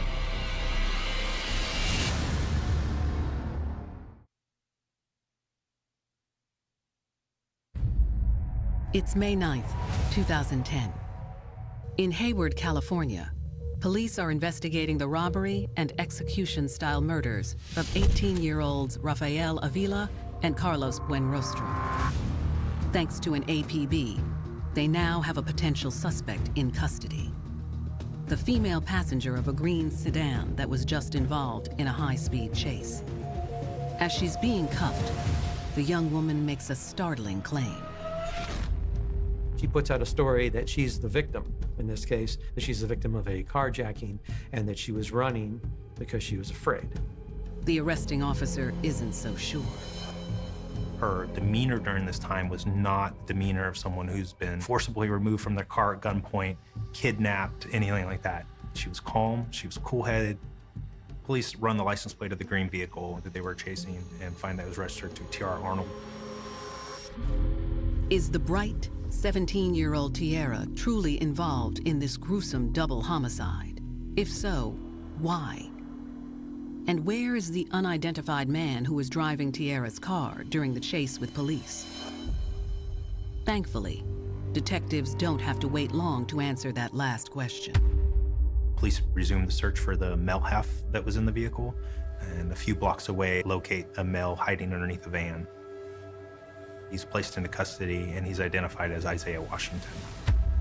With both Isaiah and Tiara in custody, investigators bring them back to the station for questioning. They start with Tiara. Tiara sticks with her story about being a carjacking victim. What's more, police are struck by the 17-year-old's attitude. Her behavior is outside the norm for anyone that's claiming to be a victim. It's kind of like, you can't touch me. When pressed about her possible involvement in the shooting, Tiara claims ignorance. She said she had nothing to do with it and she had never held a gun before in her life. During his interrogation, 21-year-old Isaiah has even less to say.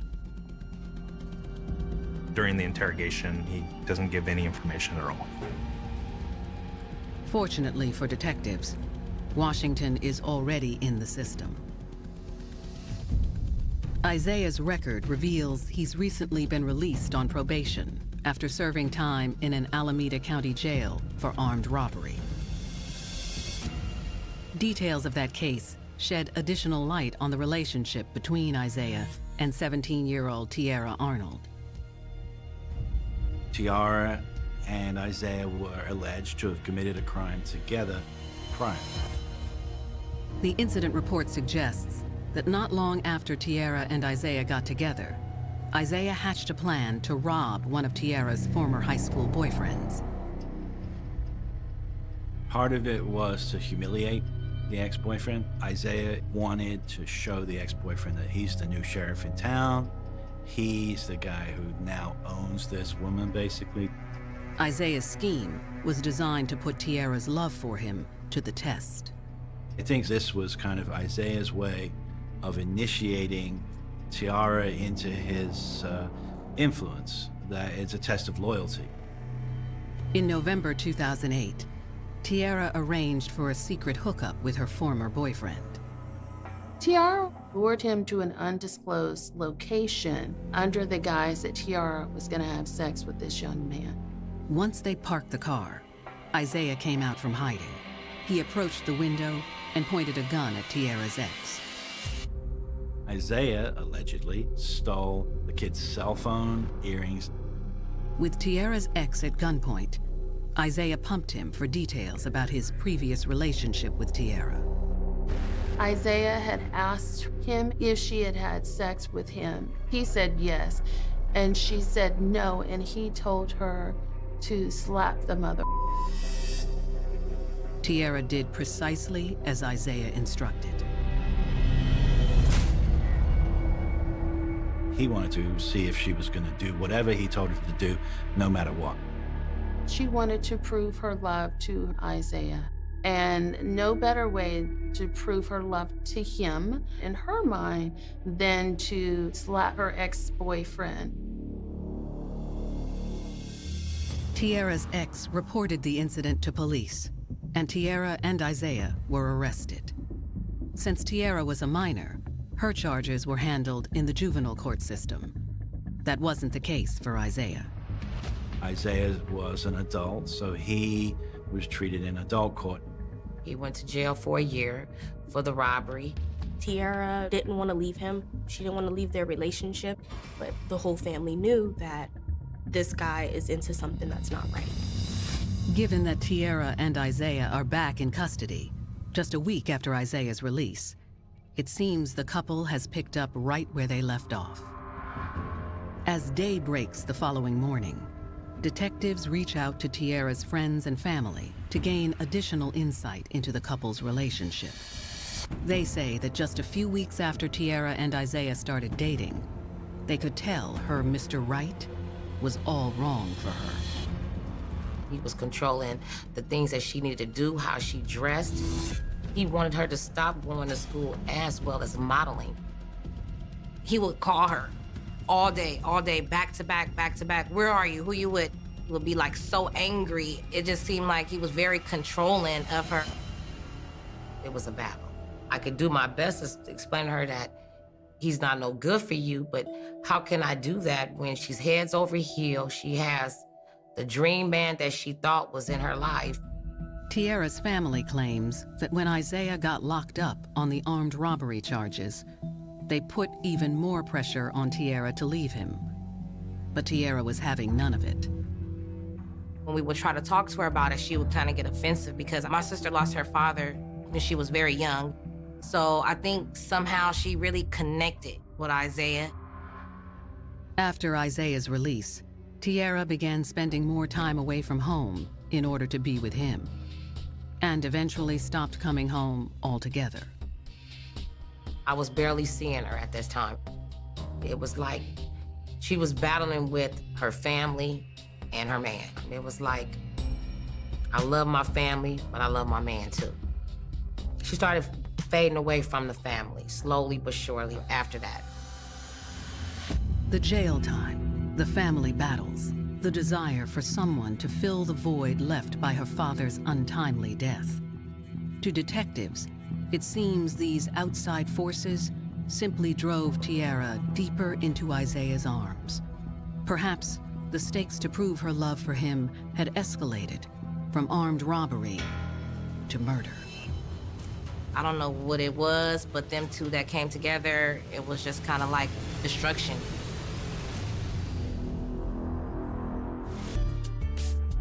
As a woman, when you're in love with a man, you can't help but try to appease your man, not realizing that it's pulling you away from what you already had, you know, your family or your school or your life or your work. That's what happened with Isaiah and Tierra. As she was going down one path until she met him, and it kind of changed her path.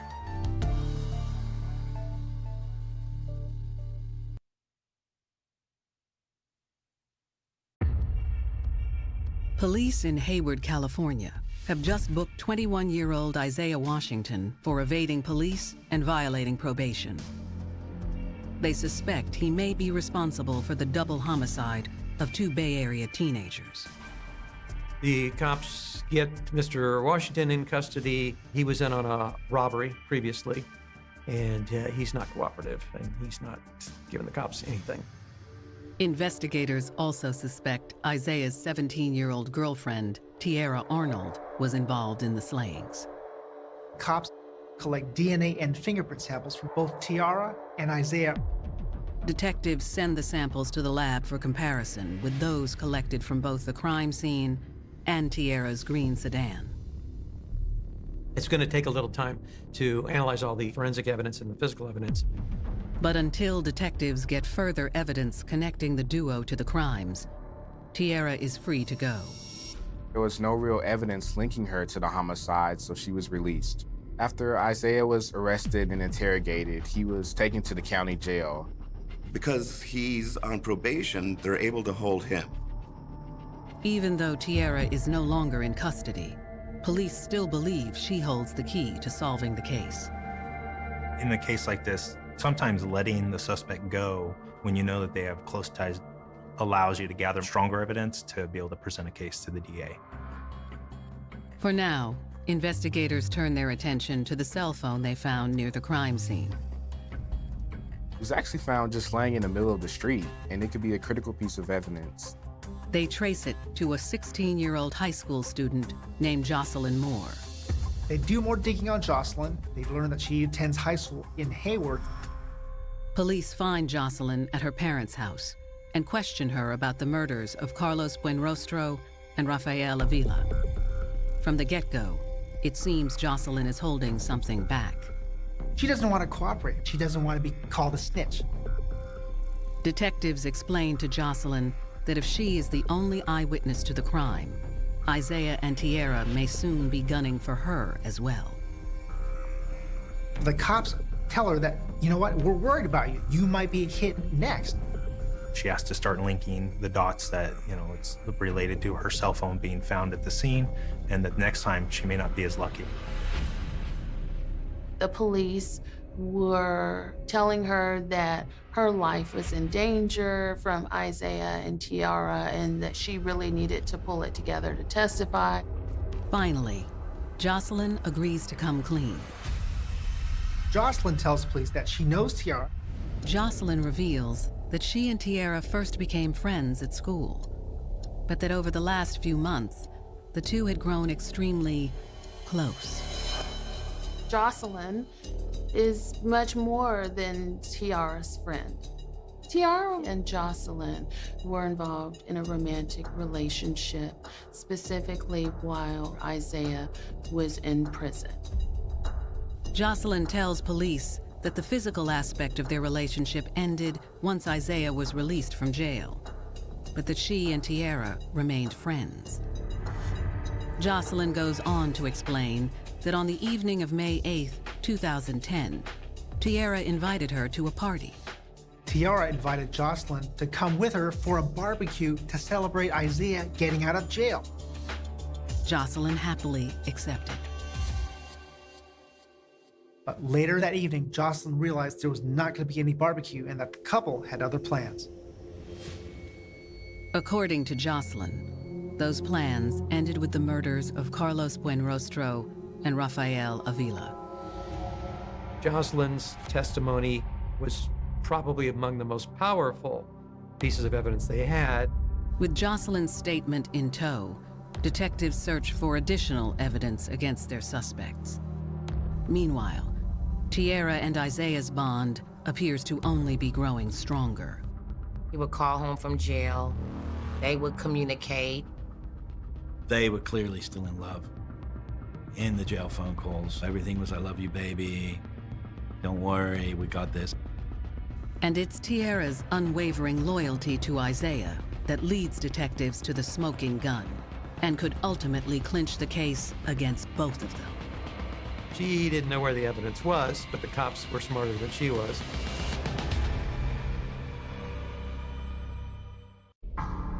Detectives in Hayward, California have found a cooperative witness who seems to link Tiara Arnold and Isaiah Washington to the double murder of two local teenagers. Jocelyn was there. She saw the killing. With Isaiah in custody on a parole violation, the search is on for any physical evidence that corroborates Jocelyn's statement and ties Tiara and Isaiah to the murders. A month passes with no new leads. Finally, in June of 2010, results come in from the fingerprint samples collected at the crime scene. The crime scene unit did find different fingerprints on the victim's vehicle. They found out after that those prints belonged to Tiara Arnold. Other samples place Isaiah Washington both at the crime scene and in possession of a firearm. Gunshot residue tests positively identified gunshot residue particles on Isaiah's hands, his clothing. They also located gunshot residue in Tiara's vehicle. Despite this new cache of physical evidence, detectives feel they need more. The gunshot residue evidence that's been collected is primarily circumstantial. Detectives shift their focus to finding the AK-47 used in the shooting and the stolen property belonging to the two victims. Tiara's been released, but Isaiah is still in custody, so the investigators decide to monitor all of Isaiah's phone calls from jail to try to catch them into some incriminating statement. They were in communication every day with each other. The first few calls between Tiara and Isaiah sound typical of a young couple madly in love with one another. Couples all lovey-dovey on the phone, saying, I love you back. But as the calls continue, their conversations shift toward darker subjects. Isaiah tells her that he heard that the two men died, and he tells her, you offed them. And then she responds, so what? I'm out here. It's a shocking statement from the 17-year-old. Then she says, if I get I know who I'm going to kill. Police suspect Tierra is referring to her friend, Jocelyn Moore, who was present during the crime. It seemed as if the two of them, if they were going to go down, they were going to go down together. Then Isaiah asks Tierra if she's found the stuff. Sounds to the police like Washington is directing her to get something that he has stashed, some evidence that's been stashed somewhere. The detectives take notes as Isaiah gives Tierra coded directions to a backyard in Oakland, not far from where Isaiah was apprehended. Armed with this new information, detectives race to the location. In a backyard, underneath some tires, they find Isaiah's keys and Raphael's key and cell phone. They also find Tiara's ID. This was the mother lode of evidence. Police do not locate the murder weapon, an AK-47. But they do have enough to bring charges against both Isaiah and Tierra for the murders.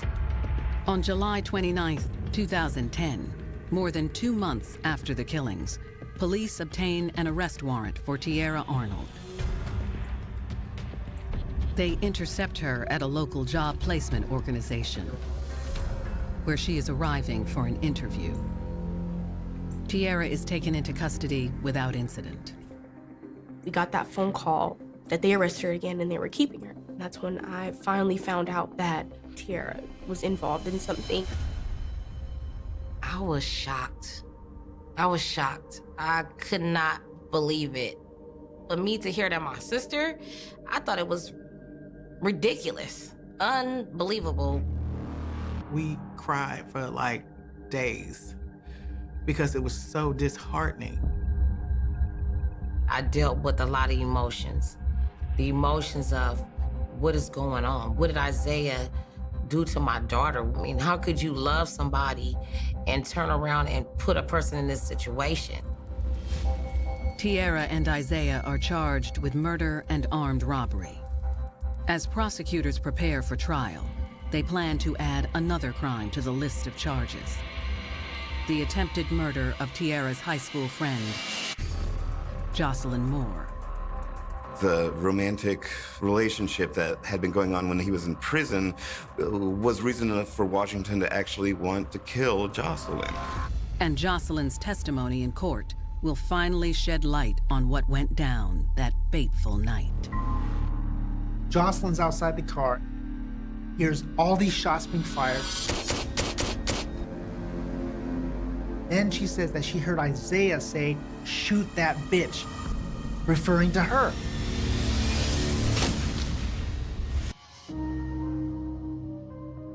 While Isaiah was in jail, Tierra and Jocelyn were, friends, but also lovers. And when Isaiah got out, I think there was some jealousy between the three.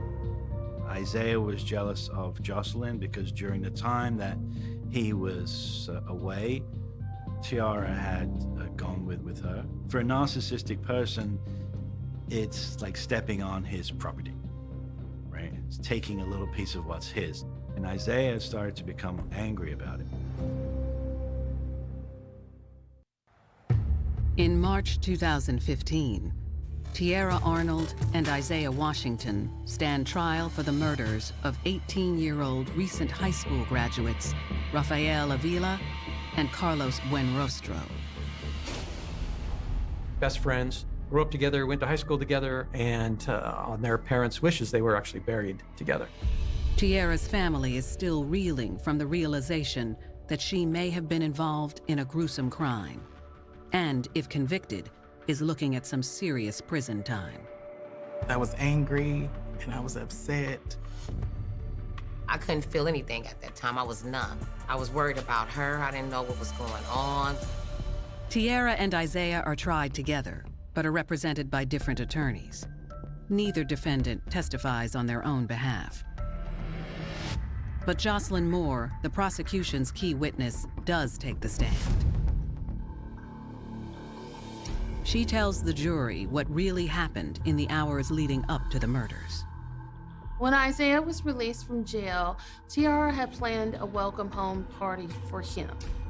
According to Jocelyn, Isaiah and Tiara picked her up that evening. They cruised around and started drinking tequila straight out of the bottle. And before you know it, the whole bottle was done. After a while, Isaiah drove them to his house. According to Jocelyn, that's when the night began to unravel. Jocelyn figures out pretty quickly there's no barbecue. Turns out it's just the three of them. Jocelyn states at that time that she wanted to go home. But Isaiah had other plans. Isaiah is telling Jocelyn that, hey, we're gonna have sex. He wanted a three-way. Jocelyn was very uncomfortable. She said no several times. Jocelyn testifies that every time she rebuffed Isaiah's advances, he became increasingly agitated. I don't think Tiara foresaw that there would have been such a problem. Probably because she was naive as to the ways of a narcissistic, dominant, abusive male. Jocelyn says eventually Tiara agreed to take her home, and the two waited outside in Tiara's car for Isaiah. After 10 minutes of waiting in the car, Isaiah comes back with a long gun.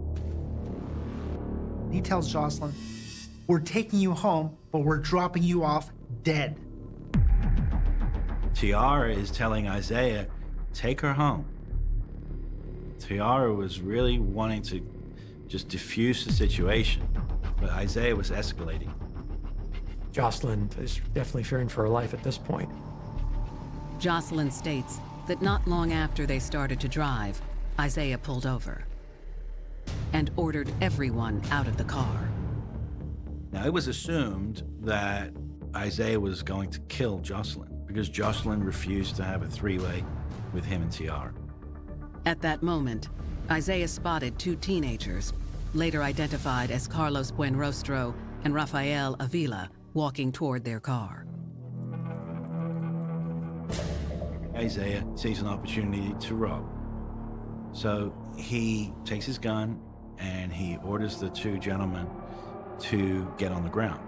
Isaiah then ordered Tiara to search the young men's car. But as she's searching, Isaiah lashed out at her.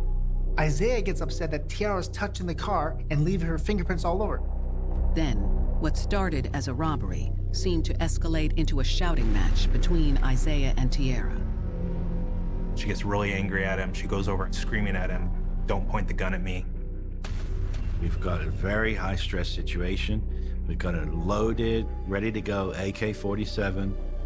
According to Jocelyn, that's when Tiara grabbed the gun from Isaiah. According to the evidence, Tiara was kicking one of the young men who were face down and telling him to shut up because the guy was trying to plead for his life. Jocelyn says her eyes were frozen on the ground when a barrage of gunfire exploded. She claims she didn't see who fired the shots. She only saw the victims as they were hit. Jocelyn fled the scene and heard Isaiah call out behind her. She hears Washington yell to Tiara, "Shoot the bitch." With bullets whizzing past her, she's gone. She's in the wind. She's running away, and at some point her cell phone comes flying out. She hides in the bushes. Jocelyn says she hid until Tiara and Isaiah left. She also tells the jury that the incident had so terrified her, she decided not to tell anyone about it. She does not call 911. She doesn't even report knowing anything about the incident until the police show up 4 days later.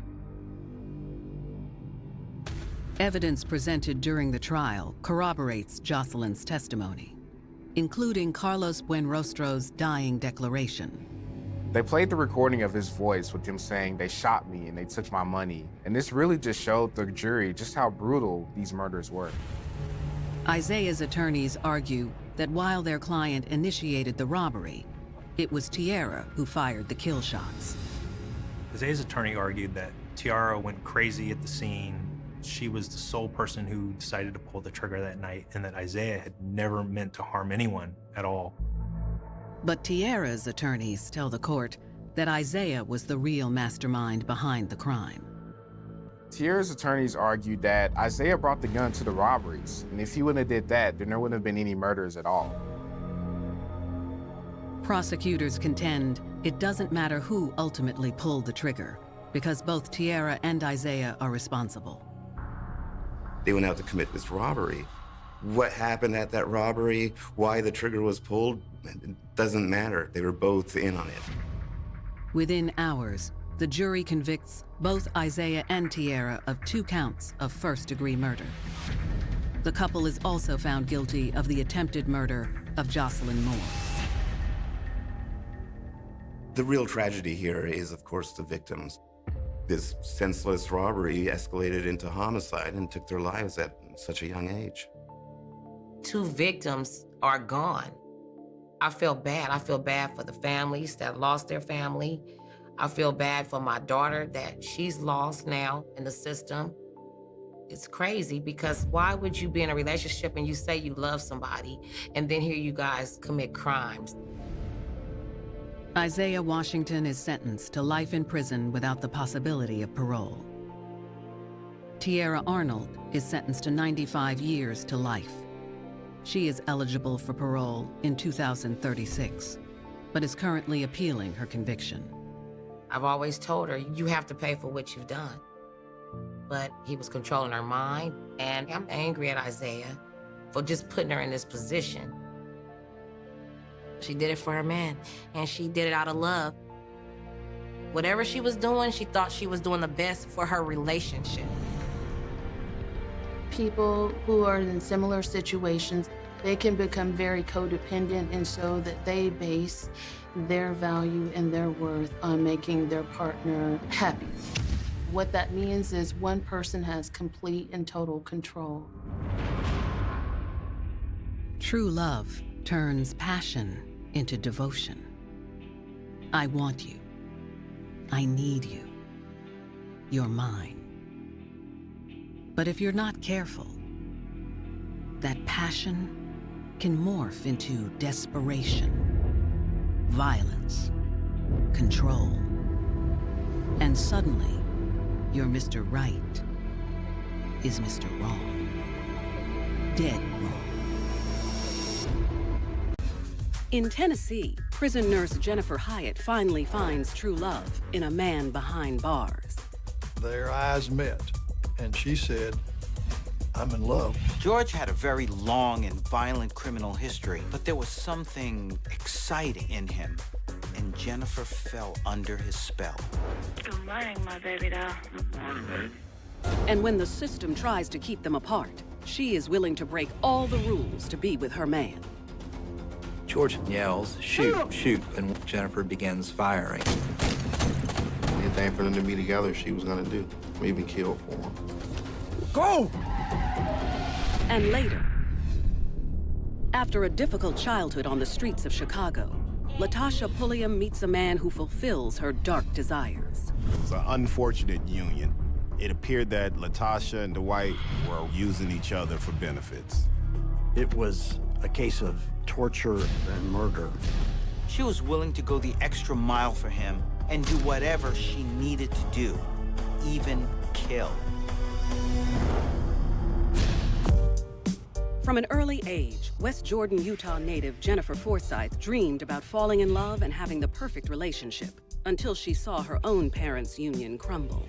Her parents divorced very early, and in many ways, she felt that perhaps it was her fault. We see this with many children. They blame themselves. It also causes self-esteem and self-worth issues.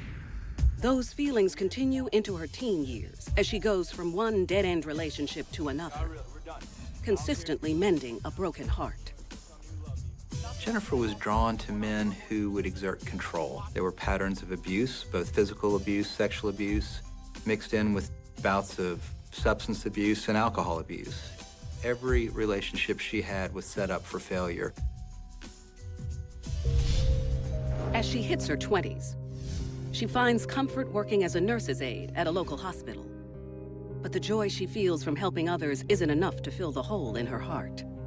Jennifer needed a man in order to give her a feeling of self-worth. By herself, she did not feel that she was worth much. She gives marriage a shot, twice, but it isn't long before she finds herself in the singles club again. Jennifer was very naive and very easily manipulated. I think maybe she was lonely at that point in her life. So that winter, after visiting friends in Tennessee, the 31-year-old decides a change is in order. She pulls up stakes and makes the 1,500-mile move from West Jordan, Utah to Dyersburg, Tennessee, 3 hours west of Nashville. It's like a breath of fresh air. This change of scenery was a way for her to erase her very negative past and now have a better future, especially when it came to being in a relationship with a man. Right away, Jennifer focuses on her career and soon gets her nursing license. Her first job is at the Northwest Correctional Complex in Tiptonville, Tennessee. But she's not worried. The Northwest Correctional Complex was a very low security type of prison. It's more about rehabilitation. This is not a scary place at all for Jennifer to work, but maybe even a very hopeful place. There, she enjoys administering medications and overseeing many of the inmates' health issues. It's the last place she expects to find love. Then, just 2 weeks into the job, Jennifer's heart almost skips a beat when 33-year-old inmate George Hyatt is assigned to clean up the clinic where she spends most of her time. George was a good-looking young man who was fit, who was charismatic. When she first saw George, their eyes locked across the room, and she knew that they were going to be together. So desperate for love, she ignores the fact that he's only served 2 years of a 35-year sentence for a series of crimes going back more than 15 years. Anybody who's committed 2 aggravated robberies, multiple burglaries, and escape, by definition, they're a dangerous person, not someone you'd take to Sunday dinner. But she doesn't care, especially when he gives her constant praise, telling her how beautiful she is. He knew what to say to make her feel good, to appreciate it, make her feel wanted. You know, had her thinking, hey, this guy's a good guy, even though he's in prison. When George and Jennifer met, they were actually able to feed into each other's needs. George was extremely lonely for female company, and she had had all of these negative experiences in love. Here finally was someone who was willing to shower her with attention. Jennifer can't get enough of the charismatic prisoner. She even thinks of little ways to make his life on the inside better. She did things for him. Lots of things, including some outside food, and he had a cell phone. And I think the cell phone came in a peanut butter jar. She put her career on the line by kissing George, by holding hands with him, by being inseparable. She lost all focus. She lost all perspective. It was about this love affair that she was having. She didn't care about the consequences. She hadn't had the job very long, and she was already willing to break the rules. That just shows how hard that Jennifer was falling for George, that she was willing to put her job on the line to try and take care of him or to bring him the things that he wanted. Soon, the two profess their love to each other, and Jennifer has never felt so complete. I love you too. She was deeply, madly in love with George. He makes me feel good. He makes me feel wanted. And I think maybe George has some love for her. But I also think George loved what she could do for him. Unfortunately, their love affair is about to hit a serious stumbling block when she sneaks in something else for her man. Jennifer had smuggled in food, shrimp, to George. She was caught in the prison with that, and it was contraband, and she was immediately fired for that infraction. But the lovelorn nurse is not about to give up her soulmate. And when it seems like the entire world's trying to keep these lovers apart, they'll risk everything to be together. She was willing to do anything for George, maybe even die for him. She was under his spell, no question about it. In Tiptonville, Tennessee, prison nurse Jennifer Forsythe has finally found love in convicted felon George Hyatt. But their secret affair is discovered when she's caught smuggling him some carry-out shrimp and is immediately fired and banned from the prison. You can't have people sneaking in anything to prisoners. I mean, because today is shrimp, tomorrow is a clip to a 9mm. Because of the violation, George is transferred to Riverbend Maximum Security Prison, 3 hours east, near Nashville. Jennifer is devastated but determined to keep their relationship alive. Even though he was in prison for 35 years, maybe she thought there was a light at the end of the tunnel where one day we can be together. After 6 months, she moves north to Hendersonville, just 25 miles from George. During the day, she works as a live-in nurse for an elderly couple. But at night, all she can do is dream of her lover. You think that she would have learned her lesson, but no. She actually followed him to this other prison, moved into this town in order to now even step up and escalate that relationship. She's gonna stand by him as he goes through his trials and tribulations. Unfortunately, the move turns out to be in vain, since she can't visit her love in prison without being legally married, and her desperation grows. They still communicated over the phone, but she didn't have any ability to have physical contact with George any longer. To fix the problem, the two decide to tie the knot in a no-contact prison ceremony. Even though there are no conjugal visits allowed, they'll take what they can get, filling the gaps between visits with long phone calls. Despite the maximum security, George is still able to use the cell phone he snuck in. He would be on the phone with Jennifer every waking moment, and I mean that quite literally. She'd talk to him 10, 11, 12 hours a day. Hi. Good morning, my baby doll. Good morning, baby. Wake you up. I'll call you back. I love you. But carrying on their love this way isn't enough for Jennifer, and she decides she can't wait 33 years to feel his touch. She wanted her husband, George Hyatt, out of prison. She wanted him for herself.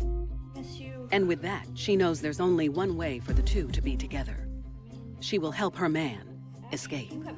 Because Jennifer was so in love with George, she didn't give any thoughts to the consequences. She just wanted to be with George, and hey, in order for us to be together, I have to get him out of prison. George acts surprised, but it was something he was secretly hoping for from the start. Whether he loved Jennifer or not is irrelevant, because George had been looking for the right dupe, the right person, the right victim to be able to break him out of jail. Okay, babe? That's when he comes up with the perfect plan. In just a few weeks, he has a court hearing for an outstanding robbery charge at the Rowan County Courthouse in Kingston, 2 hours away. He knows it's an ideal place to flee. And I think George knew that it wouldn't be hard to escape from the Rowan County Courthouse, because, I mean, he had been there plenty of times. He tells Jennifer that after the hearing, 2 guards will escort him from the courthouse back to the prison van across a large, open, and unsecured parking lot. It would be the perfect time for her to spring him from state custody. He knew that the correctional officers were vulnerable to an escape at that moment of getting into the van. I love you. She's almost giddy with anticipation. I think Jennifer's idea of the plan would be that the guards would just hand George over, and they would be able to ride off and to live their happy fairy tale life. As it gets closer to the court date, the dutiful wife gathers the supplies they'll need for the breakout. She got medical equipment, she got food, she got maps to figure out where they were going to go after this happened. George told Jennifer that she needed to get a gun and she needed to start practice shooting. She also acquires 2 vehicles. She plans to use her own SUV and borrows her elderly employer's minivan to leave town with. Everything is in place and ready to go. They were going to drop the first car, get into the second car that was supplied, and that was going to be their escape vehicle. Finally, after several weeks of planning, the big day comes. Around 9 a.m., Jennifer parks her SUV in the parking lot of the Rowan County Courthouse and enters the courtroom. George pleads guilty and is sentenced to 6 more years. Jennifer knows that's her cue. The plan was then pretty quickly put into place. She left the courtroom in a hurry. She knew where the prison van was. She ran to her car and got in position. She got her gun, made sure it was ready to go, and knew exactly what she was going to do. She begins to sweat, but knows it's too late to back out now. She has no idea that what she's about to do will have dire consequences. She sees the guards bringing George out of the courthouse. She hops out. As the two officers prepare to load their convict into the van, she nervously points the gun at Officer Wayne Cotton Morgan. She draws down on him, and George says, shoot, shoot. And Cotton says, no, don't do this, and raises his hands, and she fires. She shoots Mr. Morgan. He goes down. He's on the ground. He was shot in the gut. Without missing a beat, Morgan's partner, Officer Larry Harris, reacts. Larry Harris drew his gun and returned fire. He starts firing. Harris, he empties his weapon and gets Morgan's weapon to continue firing at Jennifer. Everyone in the courthouse is frozen in fear. And there are bullets flying everywhere. She's shooting, Mr. Harris is shooting. As Harris continues to fire at her, she jumps in her SUV and drives to where George is hiding. Hunkered behind a car, and he jumps in the back seat. Jennifer immediately hits the gas pedal.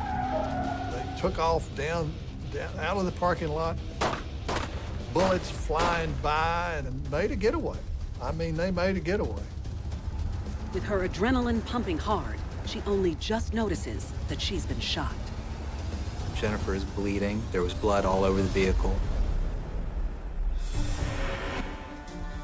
And later, in Chicago, Latasha Pulliam sacrifices her soul to please her man's sickening desires. She'd never gone to that extreme before. She would do anything that he was doing because they were simpatico. They were together. They were partners, even in something that was so heinous. George Hyatt has a history of using his charms to escape authorities. One of George Hyatt's convictions for aggravated robbery involved a convenience store robbery and led to an escape from a patrol car. A woman allegedly helped him in that escape as well. Shoot him! After shooting a prison guard and freeing her husband of 3 months from incarceration in Roane County, Tennessee, Jennifer Hyatt realizes she's been shot twice. Officer Harris did manage to shoot Jennifer in the buttocks with a through-and-through wound, and also to graze her on the face. But there's no way she and George can stop for help. Going to the hospital, at that point, was out of the question for both of them. Instead, their first stop is the deli, where she stashed the minivan with all of their supplies. They transfer vehicles. Jennifer is bleeding. There was blood all over the vehicle. They immediately hop on the highway. Before anyone got a grasp of what had just happened, they were already on the interstate, headed out of town. It is quite clear that Jennifer is in way over her head, but she's got the prize. She ended up getting wounded and was bleeding profusely, but she's got George, and she's going to see this thing through. At the courthouse, law enforcement quickly figures out who's involved and begins a nationwide manhunt. When you shoot an officer, it gets the attention of every other officer. You can count on that. After driving 250 miles north, the two fugitives cross state lines and pull over at a hardware store in Erlanger, Kentucky, to take care of something they hadn't thought of. George was still shackled and handcuffed. They would convince the customer who was walking out that they weren't able to go in. They gave him money, and he agreed to go in, buy a hacksaw, and bring it back out. With George now free from his restraints, husband and wife spend the night in a local motel down the street as Jennifer dresses her wound. Despite her injury, she can hardly wait to consummate her marriage. Jennifer was in a romantic fog. Even though she had been shot, even though law enforcement were hot on their heels, she still believed that these days, these hours that they were together, was the culmination of everything that she had ever lived for. Until she turns on the news and learns that Officer Morgan lost his life in the gun battle. It was at this point that she knew how dangerous and crazy this thing really was, because the person she didn't even intend to shoot was dead, and that her paradise was going to come to a crashing end. This is the first moment when she really started realizing the severity of her actions. This young woman, without a criminal record, has just become a fugitive of the law. And even worse, a murderer.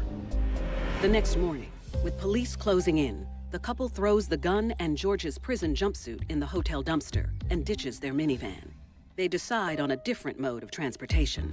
They had convinced a cab driver to take them from Kentucky to a hotel in Columbus, Ohio. And he wasn't aware about who the two people were.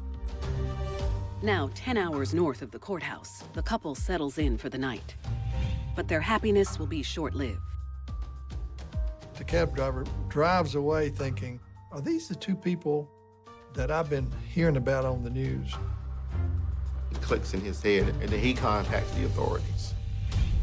The next morning, U.S. Marshals surround the Hyatt's hotel and make their presence known by calling their room and warning them to surrender. Surprisingly, the two give up without a fight. Can't help but believe that part of the reason is because of her injury. Jennifer is barely recognizable after dyeing her hair the night before. Extradited back to Tennessee, they both risk going to trial for multiple charges, including first-degree murder. But she is still in her romantic fog. While awaiting her court date in a cold cell, she finds comfort reminiscing about the few days she was with her husband and writes about their adventures together. She was kind of referring to her and George as this modern-day Bonnie and Clyde. This was a woman who was in complete denial and was delusional regarding what was happening in her life at that point. She chose to focus all of her thoughts, all of her energy on George and those brief moments that they had together. She continued to describe those 2 or 3 days that they had together as the best time of her life. After being separated from George for months, his hold on her finally weakens. Just before her trial, she files to end her 3-month marriage. I think it took a good year for her to begin to come around, to realize that George had duped her. And as much in love as she was with George Hyatt, she then flipped and despised him. A year later, Jennifer Hyatt pleads guilty to first-degree murder, attempted first-degree murder, and facilitation of an escape in exchange for testifying against her husband. She's sentenced to life in prison without the possibility of parole and apologizes to Morgan's family for her actions. It was very emotional that day when she pled guilty, and she did express some remorse for what she had done. Knowing his wife is going to testify against him, George Hyatt also pleads guilty to first-degree murder, attempted first-degree murder, and felony escape. He receives life without parole. Jennifer is now living in the Tennessee Prison for Women in Nashville. She has the rest of her life to think about how love led her astray. There's no reason in the world she would have done all the things she did, have thrown away all the things she threw away if she didn't actually love George. The irony of all of this is that this romance started in jail, and now she's going to have to spend the rest of her life in jail. She was so in love with George and the excitement that that relationship brought that she was willing to sacrifice everything. He led her down the primrose path and ruined her life. Of course, she was a willing participant. Without George Hyatt, Jennifer Hyatt would never have committed this crime. Love drives people to do things that often get them in trouble.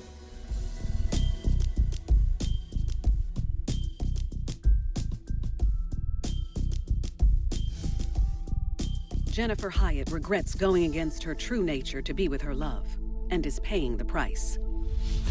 Latasha Pulliam finds herself involved with a man who puts her on a path of self-destruction. Southside Chicago has always had a reputation for being a rough part of town. It was what would be referred to as a low-income area. It was sort of on the decline, but we were exposed to, just violence, drug use, domestic violence, poverty. It's a less than desirable atmosphere for anyone to live in, but this is all young Latasha Pulliam has ever known. As she grows to adolescence, life for the misguided youth continues to go downhill. This young girl was subjected to a lot of neglect and abuse. She had been beaten and or raped. The false and dysfunctional love that she was taught was the only love that she knew. When she's 13 years old, Latasha is removed from her mother's house by Child Services and placed in group homes. But that doesn't stop her from venturing out on her own. She ran away from them. She would sleep in abandoned buildings, lay her head wherever she could. By the time she's 18 years old, she has had 2 children from 2 different men. But she's not ready for motherhood, and a vicious cycle of abuse repeats itself. One of her, I think it was an infant daughter, was brought to the hospital with burns on her body. She had also been sexually abused. I would say the lines would have been blurred with Latasha from her history of being abused for so many years. Most abused become abusers. Latasha loses custody of both of her children and never lays eyes on them again. With nothing left for her, she starts living on the streets. It seems life couldn't get any worse, but it's about to, when she meets a man that pushes her to the edge. This was a crime that was just horrific to even imagine. Once they were together, she was willing to cross a line that she had never crossed before. In Southside Chicago, growing up in a physically and sexually abusive environment has taken its toll on 18-year-old Latasha Pulliam, resulting in her losing custody of 2 children and becoming homeless. Latasha was a woman who had been used by so many people in the worst ways. And so now, this began to set her into a mindset of, okay, now I've got to survive. She just wanted to be needed by someone. And this gave her her mission. This gave her her purpose. After a year of living on the street, she clings to a 47-year-old man named Dwight Jordan. The two quickly discover their shared interests and start spending more and more time together. It was an unfortunate union. It appeared that Latasha and Dwight were around each other for purposes of using each other for benefits. I believe they loved drugs and were connected to one another in the pursuit of drugs. Latasha was drawn to Dwight because here was the father figure that she had not had in her life. Dwight found this young woman who can bring him drugs. But more than anything, they were both lonely. And this is the classic case of where misery loves company. They eventually find a home together in an abandoned apartment building on Eberhard Street and consider themselves lucky. Prior to them moving in there were families in there, but yeah, it was a recently abandoned. So it had power, water for maybe the first 6 months that they lived there. The pair keep to themselves mostly, but are seen around the neighborhood from time to time. Dwight always appeared to kind of be an angry man to me. And Latasha would walk by, look at us and give us a wave and walk in the house. You figured they were on their luck, and that's why they were standing there for a moment. After a few months, the honeymoon phase starts to wear off, and the two fight over their next score. There's no more, Dwight. That was it. You could increasingly hear Dwight and Latasha argue violently, aggressively, lots of swearing, cussing, things breaking. He was basically upset that they didn't have any drugs and she needed to go get some. Anxious to keep her new man happy, Latasha does whatever it takes and hits the streets again. I truly believe Dwight manipulated and pushed Tasha to go supply the drugs by any means necessary, including prostitution, probably theft. Latasha confused needing as loving. And so when Dwight needed her to go out there and get those drugs, she saw that as, he needs me. Therefore, in my mind, he loves me. As the months spent with her new man go by in a drug-fueled haze, she finds it harder and harder to please him and loses what's left of her humanity. When you saw Latasha during those times that she wasn't in her right mind, there was no personality in her face. She was on missions to either get drugs or use them after she got them. The 19-year-old begins to sink further into a bottomless pit of despair, until one day she hits rock bottom. Around 3:30 p.m., Latasha is outside of her apartment building looking to score drugs when she spots one of her neighbor's kids, Shenosha Richards. Well, Shenosha was 6 years old. She had an older sister who was about 10 years older than she. And her mother knew Dwight Jordan for a number of years, and I think she knew Latasha for about a year.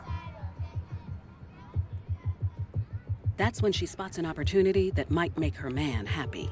She slowly approaches Shenosha and quickly befriends the little girl. Not necessarily pre-planned. The girl could just happen to have been there at that time. She lures her away from her friends and convinces the 6-year-old to watch a movie at her apartment. In some ways, this child may have been symbolic of the innocence that she lost herself, the innocence that she lost in her own children when they were taken from her. Unfortunately, Shenosha has no idea what's in store for her. Latasha told little Shenosha, just go into that room and watch TV. Latasha knew what she was doing on a conscious level, but subconsciously, she may not even be aware of the motivation. She leaves the little girl alone with her boyfriend and proceeds to the kitchen to do some cocaine. Within minutes, she hears screaming coming from the bedroom and returns to see her man taking advantage of the situation. When she came back, Dwight was molesting Shenosha. Latasha brought Shenosha to Dwight because she wanted to offer up something to him and to get more of his love, or what she thought was love. And Latasha was willing to take things one step further. In an effort to please her man, she decides to do the unthinkable. And it won't stop there. She's about to get her hands dirty like never before. This is probably the most horrific crime I've ever seen. What Latasha was trying to do was to show him that she was all in. In Chicago, Latasha Pulliam joins her boyfriend Dwight Jordan in molesting 6-year-old Shenosha Richards. I think it's unconscionable that someone would take a 6-year-old off the street and to bring him into a place to abuse him sexually. Finally, after what seems like an eternity for the young girl, the couple ends the assault and acts as if it was nothing. Dwight told Latasha to take Shenosha home. Then he left the apartment and went back outside to drink with some friends. Take her home. She knew that Dwight was expecting her to fix this. What was she gonna do? How was she going to explain this? Now, this thing was on her doorstep. She could identify both her and Dwight. Then Shenosha says something that will be her ultimate undoing. Shenosha said, "Do you know I love you, Latasha? And the only person I gotta tell is my mother." I won't tell anyone except Mom. Knowing that Shenosha can identify the two of them, Latasha needs to think fast to protect herself and Dwight. She decided that it was safer or beneficial for them to try to silence her. The only option was to try to kill her. Determined to make her man proud, she grabs the closest weapon she can find. Latasha got a TV cord around Shenosha's neck and strangles Shenosha. And to make sure the little girl can never rat her tormentors out, she finishes the job. She had a hammer, so she bludgeoned her to death. This is probably the most horrific crime I've ever seen. For me personally, disbelief, astonishment, shock, and sorrow. Her life had been destroyed when she was just a child. And so her feelings were gone a long time ago. And therefore, it wasn't hard for her to take that one last step, something that she had never done before, taking a human life. Meanwhile, Shenosha's mom, Mabel, and Shenosha's 16-year-old sister, Tabitha, are worried sick when she hasn't returned home after a couple of hours. Her older sister, she went looking for her, and someone told her they had seen Shenosha go into this building with Natasha. She was walking around and she runs into Dwight. So as not to raise suspicion, he takes her to the apartment. Tabitha knocks. A few moments go by. Inside, she hears someone at her door and knows she can't leave Shenosha's body laying out. So in a panic, she looks for a place to stash her. Latasha put Shenosha in the garbage can to hide her. She answers the door, trying to remain calm, and sees Dwight and Shenosha's sister standing there. Is Shenosha here? No. Tabitha asks where her sister is, but Latasha immediately comes up with a lie. Latasha gave some story about Shenosha leaving the area with somebody else. Tabitha heads back to tell her mom, while Latasha breaks the news of Shenosha's demise to Dwight.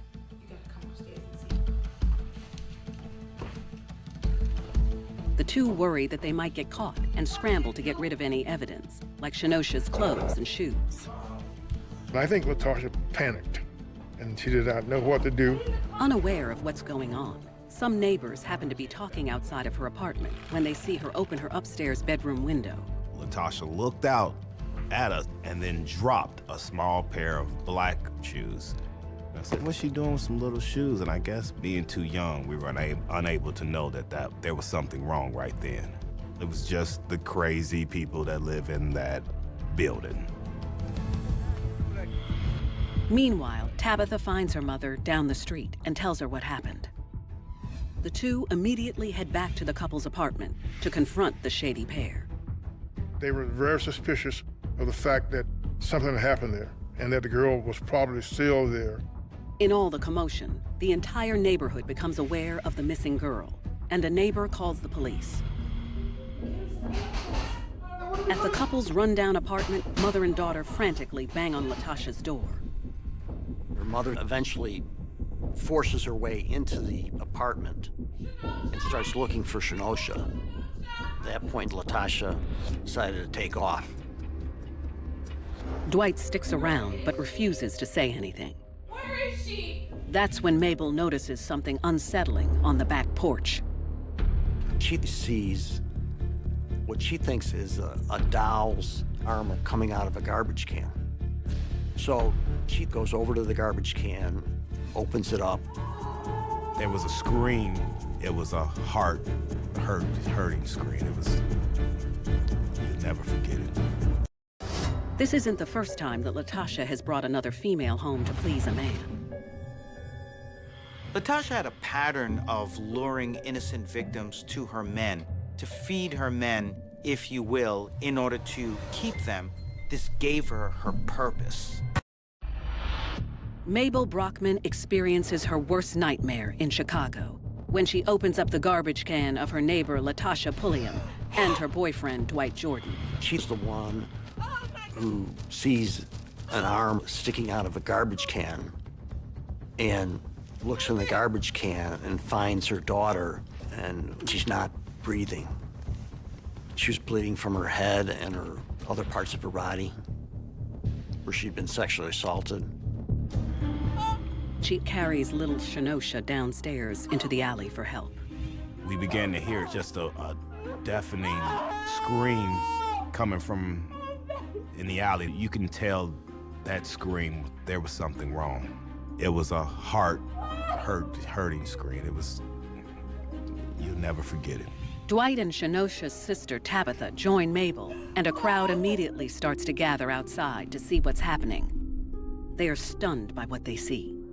I saw Shenosha's mom holding her daughter, and her body, the way her hands were hanging, her arms were hanging, you could tell she was lifeless. And she began to rock and hold her baby and scream. No mother should have to go through the experience that she went through. Meanwhile, during the chaos, Dwight is able to sneak away and blend into the crowd. The police were there pretty quickly, and a police car took Shenosha to the hospital where they tried to revive her. Officers quickly talk to neighbors, and it isn't long before they get the names Latasha and Dwight, and a manhunt ensues. Everyone, including neighbors, are scouring the area for them. Latasha ran to another apartment in the same building complex. And when she heard the cops coming, she knew that she had to make a run for it. She was now in survival mode. Suddenly, some men hear glass breaking. They look down the alleyway and see Latasha trying to escape. She looks directly at us. There was no mistaking of who she was. And then she just turned around and she began to run. And that's when the chase began.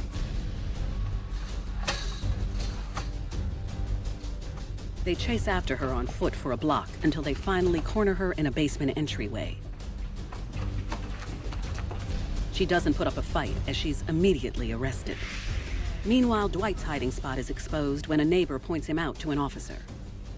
The policeman found him in a crowd of people outside, asked him to come down to the police station because he was a witness, potential witness. When police question him, he reluctantly admits that he took part in the rape of Shenosha Richards, but puts most of the blame on his partner in crime. I think Dwight wasn't giving the full explanation of what his participation was. He minimized his participation. While Latasha and Dwight are being booked, Mabel and Tabitha are at the hospital, praying that Shenosha will recover. They tried to revive Shenosha at the hospital, but they were unsuccessful. Realizing there's too much evidence against her, she admits to sexually assaulting Shenosha with her boyfriend and then taking matters into her own hands. Latasha knew what she had done was just incredibly wrong. And she wasn't gonna get away with it. There was nowhere to hide, so she had to fess up once and for all. Even though she confesses, Latasha goes to trial, and just 2 days later, she is found guilty of aggravated unlawful restraint, kidnapping, criminal sexual assault, and murder. Her boyfriend has his trial simultaneously. We prosecuted him on a theory of accountability. Once you start a crime with somebody, you're accountable for the whole crime. Dwight Jordan is found guilty of kidnapping, criminal sexual assault, and murder, and is sentenced to life in prison. Latasha receives death and is serving her sentence in Logan Correctional Center in Lincoln, Illinois. One of the doctors diagnosed Latasha Pulliam as a sexual sadist, that she enjoys giving pain to somebody else during sex. They say misery loves company, so maybe that's why the abused become abusers, because they want someone else to feel the pain of the abuse where you've gone through it too. She had never killed anyone before, but now with Dwight in the picture, someone she wanted to protect, someone who she thought loved her, who she felt useful to, what happened, happened. She had been destroyed, and that at some point in her life, because there were no interventions given to her, she was going to destroy someone else.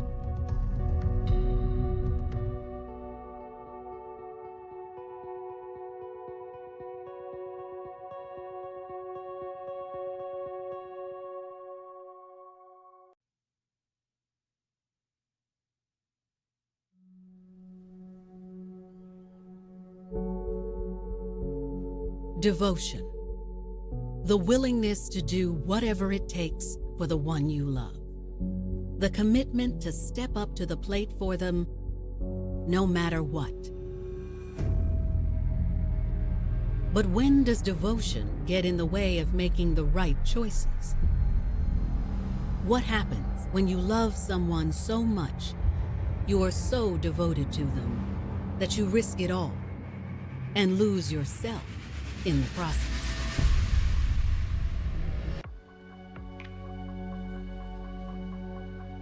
March 4th, 2006. It's a quiet night in the city of Fresno, California. Fresno is a very diverse city. It's a cultural melting pot. There are cows and farms. There's also the urban city, all in close proximity of each other. So it's kind of unique.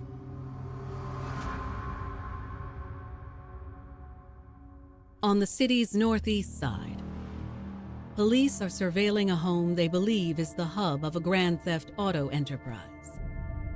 At this time, there was a string of robberies and burglaries in the city. It was becoming a big concern for the people in the area. People were scared. They didn't understand what was going on.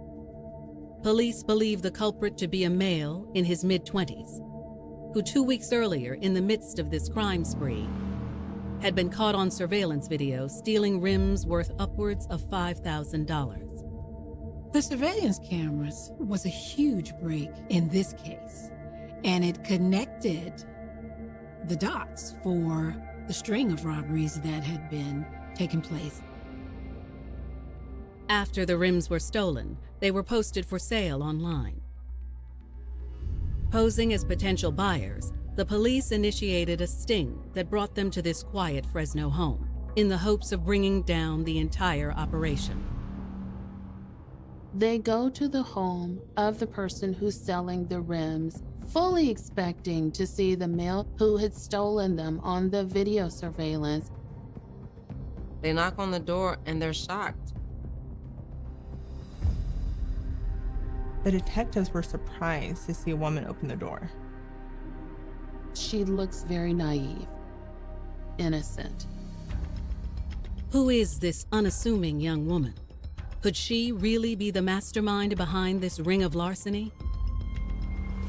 Soon, police will discover that there is more inside the home than just stolen rims.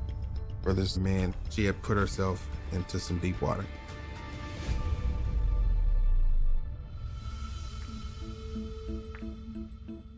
Bright, beautiful California native Misty Franklin was the kind of daughter every mother dreamed of. Everyone liked Misty. She always was smiling, always happy. Growing up, we were very home and family oriented, very loving, very compassionate. She just had this aura and glow about her that you just felt like she was going to be great in life. Misty had a heart of gold, and the brains to boot. She was actually a straight-A student in high school and first-generation college student in her family. So that was a huge sense of pride for her. Misty was driven, she was focused, she had her eye on the prize. Misty was enrolled at Fresno State University, where she majored in criminology. I wanted to be a correctional officer, in addition to minoring in victimology and working with victims. Working in criminology would give me the field of understanding harm, understanding trauma, understanding why criminals commit certain crimes. She was completely focused on her studies and was not easily distracted. She didn't party like the rest of the kids on campus.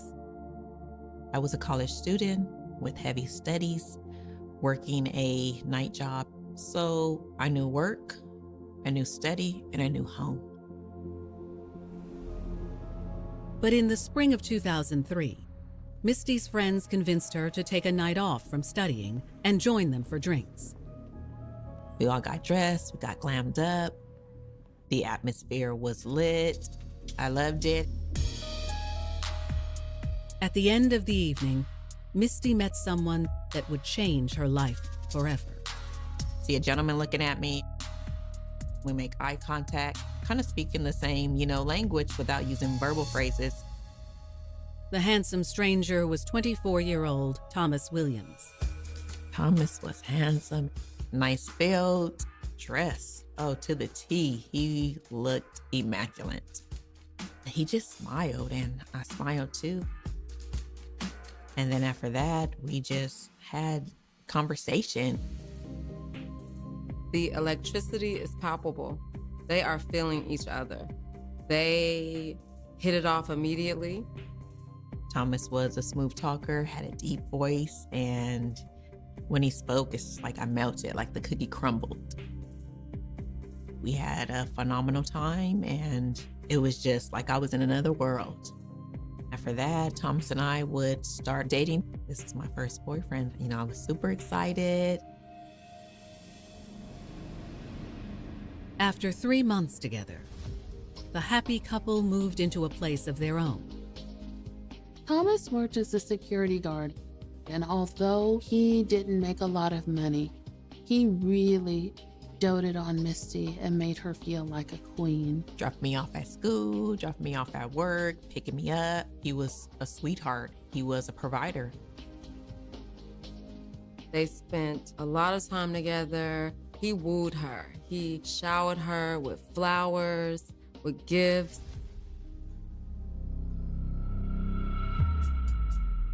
Thomas was very affectionate. He loved embracing, he loved hugs, kissing, all the good stuff. We just had great chemistry. She starts feeling all these novel feelings that she's never felt before. She starts to feel beautiful. She starts to feel wanted. She starts to feel needed by a man. He gave me butterflies. My world lit up. He was someone that I wanted to spend the rest of my life with. But little did Misty know, just 3 years later, her love for Thomas would cost her everything. This was the love of her life. She had no idea what was coming. March 4th, 2006. Fresno police are in the midst of a sting operation to put a stop to a larceny ring. After surveilling a suspect and locating a set of stolen rims online, undercover detectives move in on a home in northeast Fresno. The detectives are expecting to see the man from the surveillance tape. But rather than their suspect, a beautiful young woman answers the door. She identifies herself as 20-year-old Misty Franklin and shows the potential buyers the merchandise. Misty says that the rims belong to her, and she begins to make this transaction. Once the transaction has occurred, the police officer takes out his badge and identifies himself. I knew then it was a sting from the police. I was terrified. I wanted to run, book it and run. I wanted to get away, but there was no place for me to go. They're asking her all these questions about where the rims came from, who stole the rims. Misty stands by her original claim that the rims belong to her. He said, I don't believe it's yours, but if that's the story you're going to go with, then that's what we're going to go with. With Misty now in custody, the officers look around the garage and find much more than stolen rims. There was a bunch of car parts in the garage. They were actually running a chop shop. They're surprised to not only find stolen goods, but large amounts of marijuana ready for sale. Between the marijuana and the stolen car parts, Misty could be facing significant jail time. But who was the man seen in the surveillance video? And what was his connection to Misty? The answers were about to come flooding in to police in a terrifying story of devotion, abuse, and above all, betrayal. She has no clue what she's now gotten herself into. I went from surviving to sinking. I didn't know who I was. I didn't have self-love. I was living a nightmare.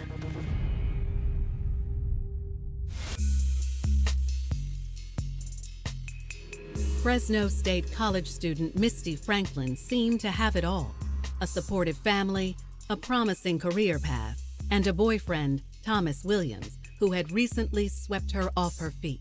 Everything between Misty and Thomas seemed really perfect. It seemed like she had found her Prince Charming. Thomas was someone that I thought I could live my life with forever. Very encouraging. Thomas was amazing. He was there for it. He was open the door for you. He's at the family functions. Everybody loves him. The family is speaking highly of him, etc. To Misty at this point, like, this is it. You can't get no better than this guy, you know? But oftentimes, relationships that burn hot from the get-go can turn to ashes before you even realize. And in Misty's case, her desire to keep that flame alive would have dire consequences. On March 4th, 2006, Misty, just 20 years old, has been arrested after attempting to sell stolen rims to undercover cops. And although surveillance video shows a man stealing the very same rims, Misty insists they are hers. She's adamant. She refuses to change her story. Misty says everything in the home belongs to her. Misty doesn't budge. In their search of the residence, police confiscate dozens of stolen car parts, suggesting the home is being used as a chop shop. But that's only the tip of the iceberg. They find other stolen goods and, to their surprise and shock, a sizable amount of marijuana and cash.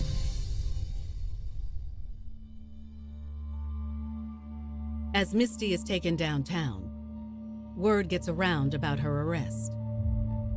Friends and family are taken aback.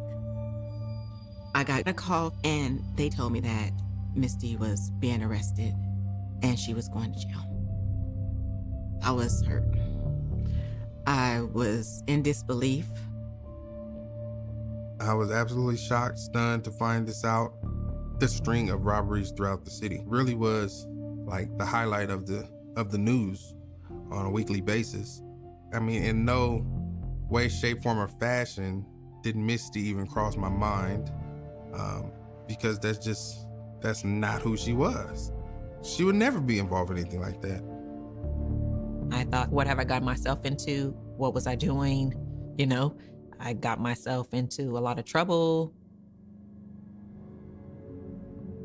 At the station, detectives do a background check on Misty and discover she is squeaky clean.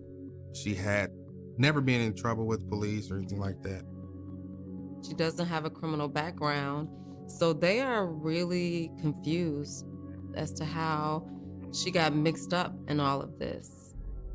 Detectives also learn that Misty's boyfriend, 24-year-old Thomas Williams, lived at the residence as well. Unlike Misty, Thomas's record is anything but spotless. He had been arrested multiple times for, I mean, you name it, pretty much almost everything under the sun. In fact, Thomas was actually being held in Fresno County Jail at that very moment on an unrelated assault charge, which means that not only is he the prime suspect in their larceny investigation, he also has a predilection for physical violence. Detectives become more and more convinced that Thomas is behind this burglary issue with Misty. Armed with this information, detectives sit down with Misty for an interview. Misty was terrified. She realized that this was a lot more serious than she had thought. I didn't know what was going to happen to me. I've never been taken to jail, so it was a scary moment for me. Just a part of me wanted to just drop to the floor and just die. Detectives lay the evidence out to Misty, hoping she'll admit that Thomas is the one calling the shots on all the criminal activity. They believe she's doing it for her man. The police would ask me who stole the rims and who the drug and the money belonged to, and I would tell them that it was mine. But even after detectives explain the prison time she's facing, Misty stands by her statement. The police officer would give me a look and said, "You really want to say this is your stuff?" And I said, "It's mine." Misty doesn't budge. She's in love. She's smitten with Thomas, and she's gonna stand by her man. She really felt that she was being loyal to him, that this was the right thing to do. When you're in love like that, there's probably no end to what you would do for a person. Even though detectives feel Misty is covering for Thomas, they have no choice but to throw the book at her. There's really nothing that they can do because Misty confessed to the crime.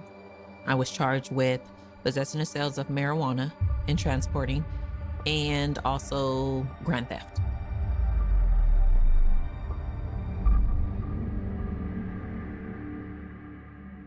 But the next morning, just as police are closing the book on the case, new information emerges. Information that begs the question, is Misty the real mastermind in this grand criminal enterprise? Or is she merely a pawn, willing to take the fall, all in the name of love? This is someone that I wanted to be with and someone that I love. So I made bad choices that were not good. When Misty was getting arrested, I had no clue of what was going on. I had no clue of what was happening. When I was notified, I had to pull myself together. I felt that in order for her to get through it, I had to be strong. And I had to show her that regardless, I still love you.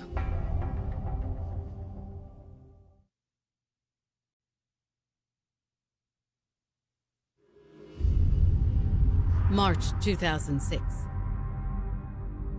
20-year-old Misty Franklin has been charged with grand theft and possession of marijuana with attempt to sell.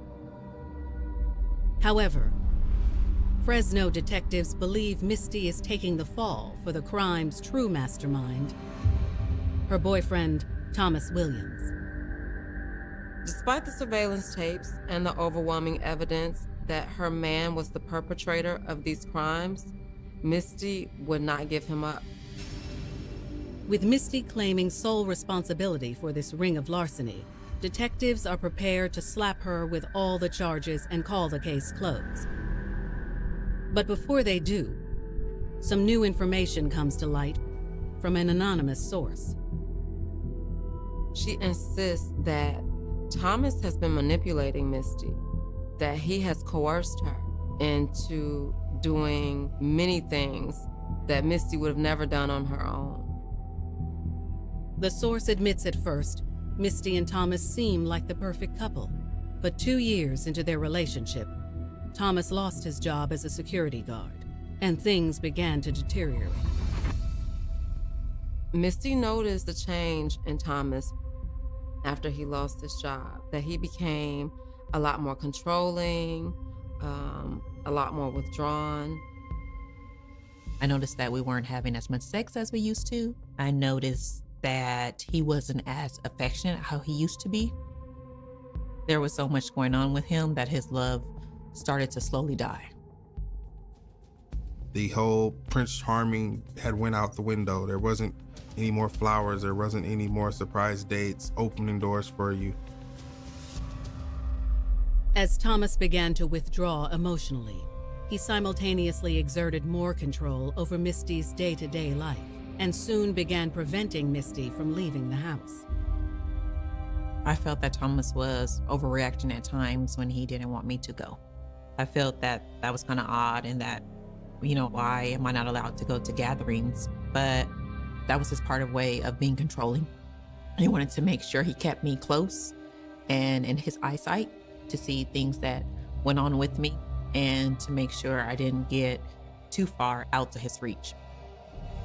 Thomas began to tell Misty things like he was her only protection, that it was dangerous out there in the world, and that if she went out, that she could be hurt. And this was his methodology of keeping her in the home. She kind of withdrew. If we planned something, she would tell me, well, I'm not feeling up to it. And she would cancel on me. So just knowing that her and my communication was kind of going downhill kind of alerted me that something's going on. I lost myself. I lost who I was in my identity. But I would keep going because I was so in love with Thomas. As the months wore on, Misty's friends and family became increasingly suspicious of Thomas. Not just for his controlling nature toward Misty, but for how he was keeping them afloat financially. I just had an uneasy feeling. Even though Thomas has lost his job, he began to have more money than he had before. He began to have some serious influx of cash. Where is all this money coming from? I was asking Misty, well, what is he doing? How is he getting money? And she kind of was like, oh, well, he does odd jobs, works on cars, Ironically, Misty herself was unaware of exactly how Thomas was still generating income, despite losing his job as a security guard. I'm like, why do you have a second cell phone? And it's like, oh, it's nothing. I'm like, oh, okay. Went on about my business, but still had that lingering thought in my mind. Like, what is this for? Misty started noticing that there was like car parts and pieces of automobiles that didn't belong. I questioned, what is this stuff? And he's like, oh, I bought them from a car. Okay, bought them for your car. According to the source, Misty's loved ones were now certain that Thomas was involved in criminal dealings. But Misty's undying love for him had made her blind to his true nature. I tried to warn Misty about him. There's family that tried to warn Misty about him, but I think it's just one of those things you can't, there's nothing anybody else can say. We were trying to give her advice, but she was too far gone at that time for advice. I still ignored the signs and still loved Thomas. I wanted to keep working it out, keep our relationship together. But Misty wasn't prepared for the violent turn the relationship was about to take. He goes completely ballistic. For the first time in their relationship, he hits her.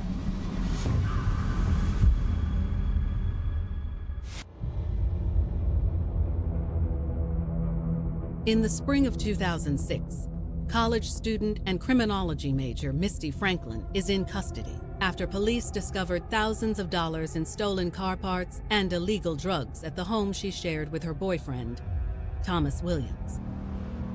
Misty insists that the contraband found in the home is hers, not Thomas's. She is adamant about claiming these items belong to her. She refuses to throw Thomas under the bus. It's not happening. Complicating matters is the fact that detectives have now learned that Thomas was arrested on unrelated assault charges several days prior to their sting. Now, detectives are speaking with a source who's painting a picture of the mind games Thomas exerted over Misty, and confirms police suspicions that Thomas was the true mastermind behind the crimes. She has intimate knowledge of the relationship, and she tells the police about how Thomas has been very manipulative to Misty over the years. However, Misty was in love, and love is blind. By the fall of 2005, the volatile relationship between Misty and Thomas escalated to new heights. I had to do a project with a guy at school, and we had to exchange numbers to work on the project. So I would, text the individual from school working on the project. Thomas decided to go through her phone and saw that she was texting a male classmate and immediately became jealous. Thomas thought that the guy and I were having a conversation, or the guy was interested in me. Thomas flew into a jealous rage. He was like, oh, you're talking to this guy. Who is he? He goes completely ballistic. He accuses Misty of cheating on him, of flirting with this guy, and for the first time in their relationship, he hits her. It was something that I've never experienced before. I was devastated and didn't understand what was going on. The pain that it caused was unbearable. I felt worthless, and I felt that I needed to get out, but how? Misty couldn't believe this happened to her. She didn't know what to do. At that moment, I felt that I needed to get out, but I was so entangled in our relationship that if I left, what would happen to me? Missy chose to stay with him, to not leave her man, because she loved him. And that had to be a very challenging decision because that totally went against everything, how she was raised.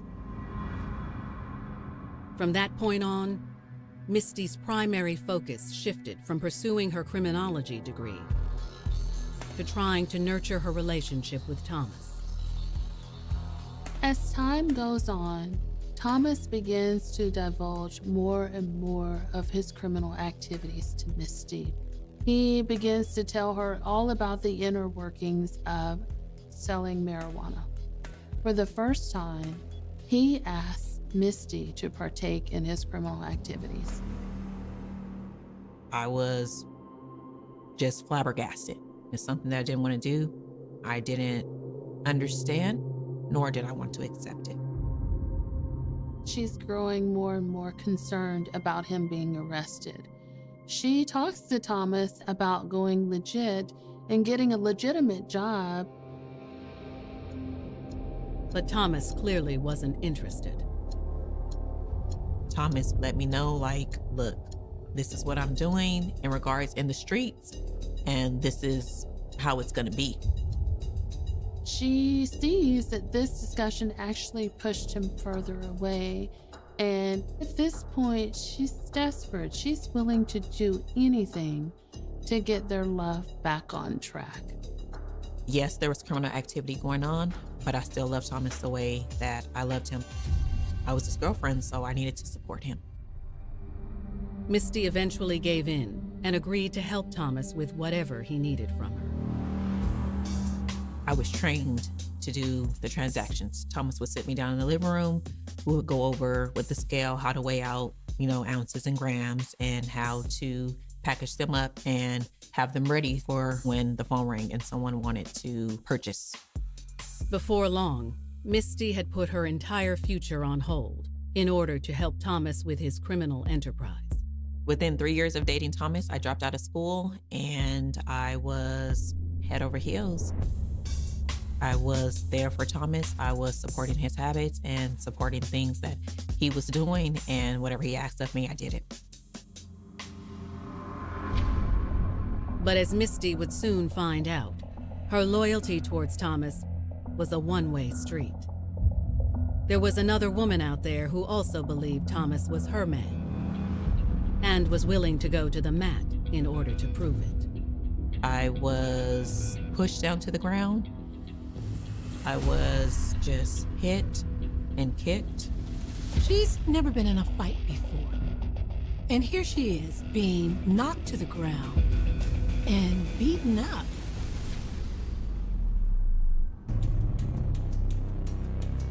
March 2006, Fresno, California. 20-year-old Misty Franklin is under arrest after police found a collection of stolen car parts and illegal drugs inside her home. However, detectives believe Misty's live-in boyfriend, 24-year-old Thomas Williams, is the true mastermind behind the operation. And an additional source has offered statements that seem to confirm investigators' theory. She confirms police suspicions, and she lets them know that Thomas has really been manipulating Misty. The love that I have for Thomas was unconditional. My loyalty was there. I was willing to write the journey out for Thomas. It's clear to investigators that Misty is willing to take the fall for Thomas, come what may. What they don't know at the time is that her devotion to him is a one-way street. There was an incident between another young lady and I that would constantly call Thomas's phone. She said that she was in a relationship with Thomas and that I was interfering in her relationship with Thomas. This woman told her that she was actually Thomas's girlfriend. The situation escalated immediately and became hostile. I was pushed down to the ground. I was just hit and kicked. She's never been in a fight before, and here she is being knocked to the ground, kicked, and beaten up. This was a serious surprise and a blow to her ego. She had never encountered something like this. I was heartbroken. The trust factor was gone. I was devastated to know that the love that I have for someone was going out the window. After the altercation, Misty was prepared to leave Thomas for good. But Thomas tried to convince her to stay. Thomas spent a great deal of time consoling Misty. He spent a lot of energy around assuring her that she was the only one, that she should believe him, that he did not have any sort of involvement with other women. He just was like, she's tripping. Don't worry about her. I'll take care of it. Like, you're my girlfriend, you're my woman, and everything's fine. Of course, under Thomas's account, this woman is not his girlfriend. This is just a deranged woman, and she's tripping. That's his story. He's sticking to it. He's adamant that, listen, there's no other woman. It's just you. Despite her better judgment, Misty listened to her heart and chose to stay with Thomas. Misty knew that it was probably best to leave him, but she found it very difficult to do so. She felt obligated to him. She felt tied to him. In fact, Misty was so tied to Thomas that despite the incident with this other woman, she continued to assist him in running his criminal enterprise, even after he was arrested on the unrelated assault charges. Thomas was sent out on a 90-day op to one of the prisons here in California, and Thomas this time couldn't get out. So Thomas needed someone to still run the operations and transactions for him. Misty loves him, and she hopes that this will be the thing that will make him see that she's loyal to him, that she's faithful to him. Her love for Thomas was all encompassing. She would do anything to keep that love intact. So now, basically, from the jail cell, he's running his operation through Misty. She prepared the marijuana for distribution. She kept the cell phone line open. They would call and say, meet me here at such and such place, and I want an eighth, or I want a zip. And I would supply them what they needed. In addition to the marijuana runs, Thomas asked Misty to fence the other stolen goods he had stashed in their house.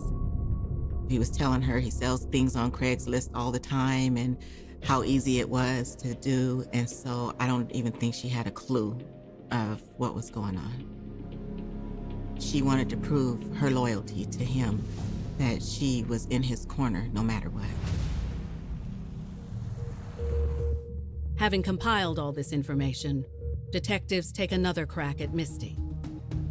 Will she finally come clean, or will she continue to take the fall for her man, no matter the consequences? So I can only imagine, like, that moment for her. This is like life-changing experience right here.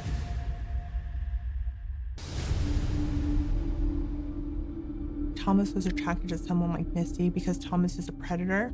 He believed that Misty was someone that he can mold to help him with this criminal enterprise.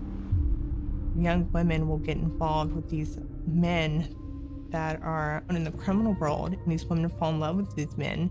I want them to know that they're stronger than what they think, and although they might be falling in love with the wrong person, they don't have to stay in that situation.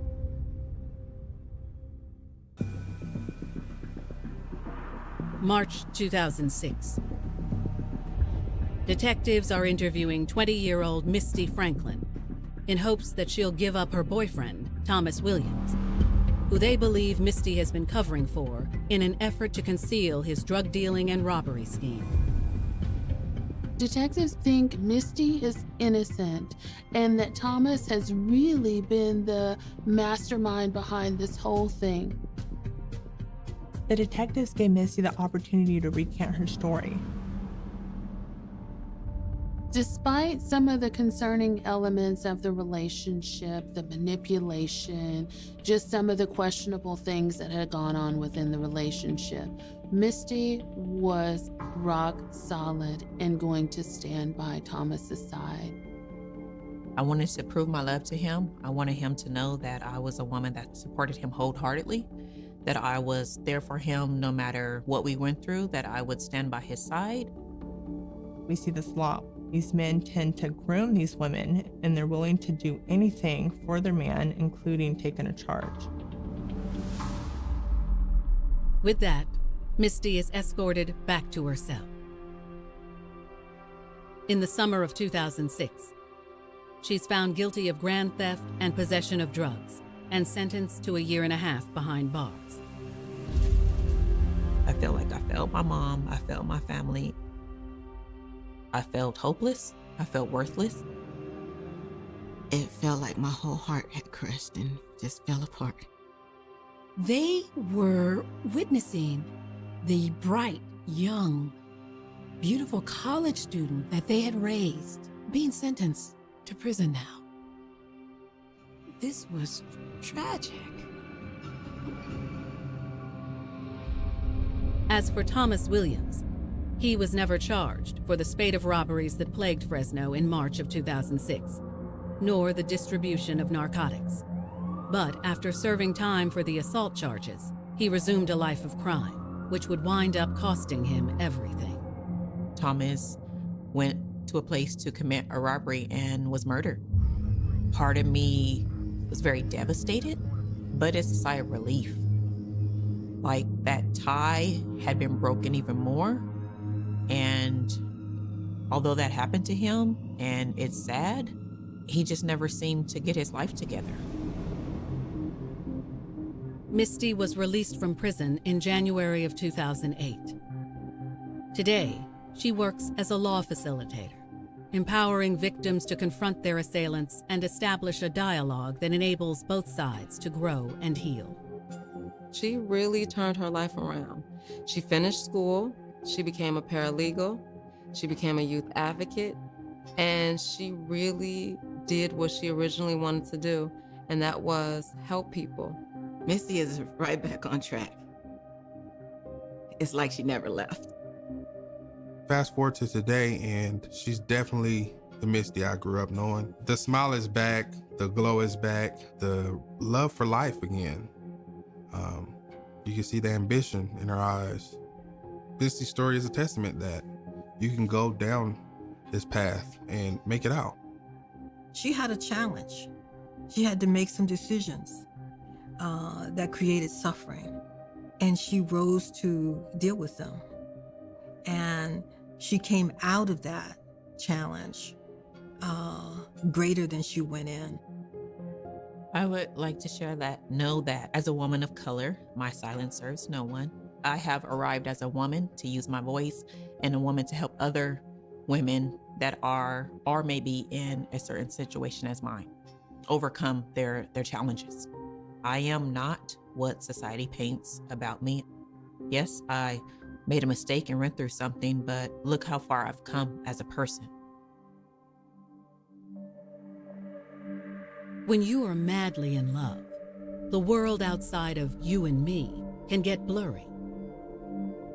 Your devotion can take over, and you no longer see the difference between right and wrong. You find yourself willing to sacrifice everything for your man, only to realize in the end, the man you loved was never truly worthy of your devotion, or the price you had to pay.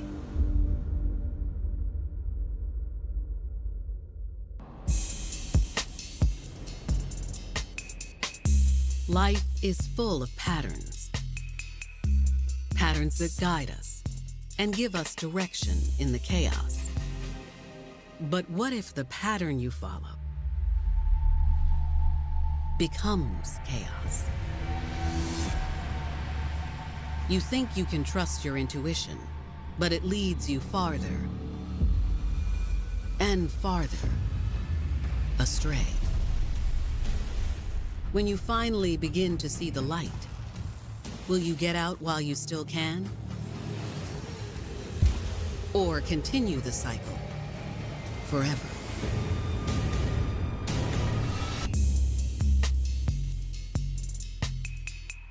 December 31st, 2010.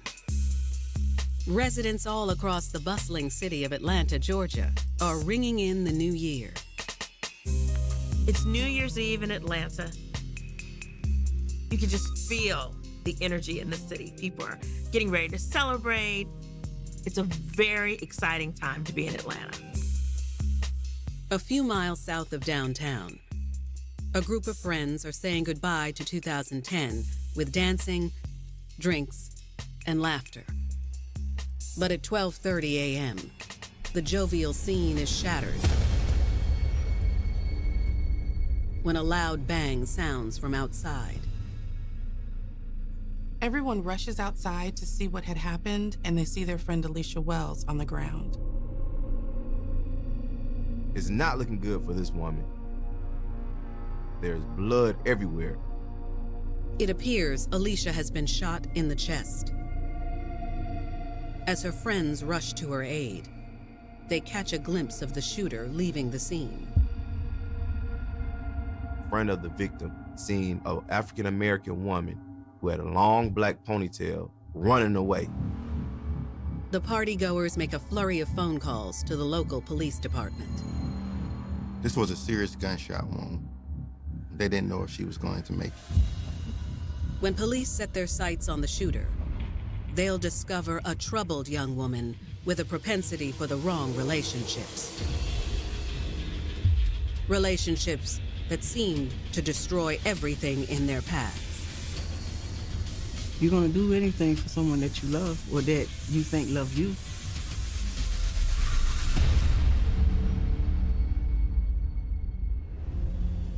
Atlanta native Tiffany Ramey was always admired for her stunning good looks.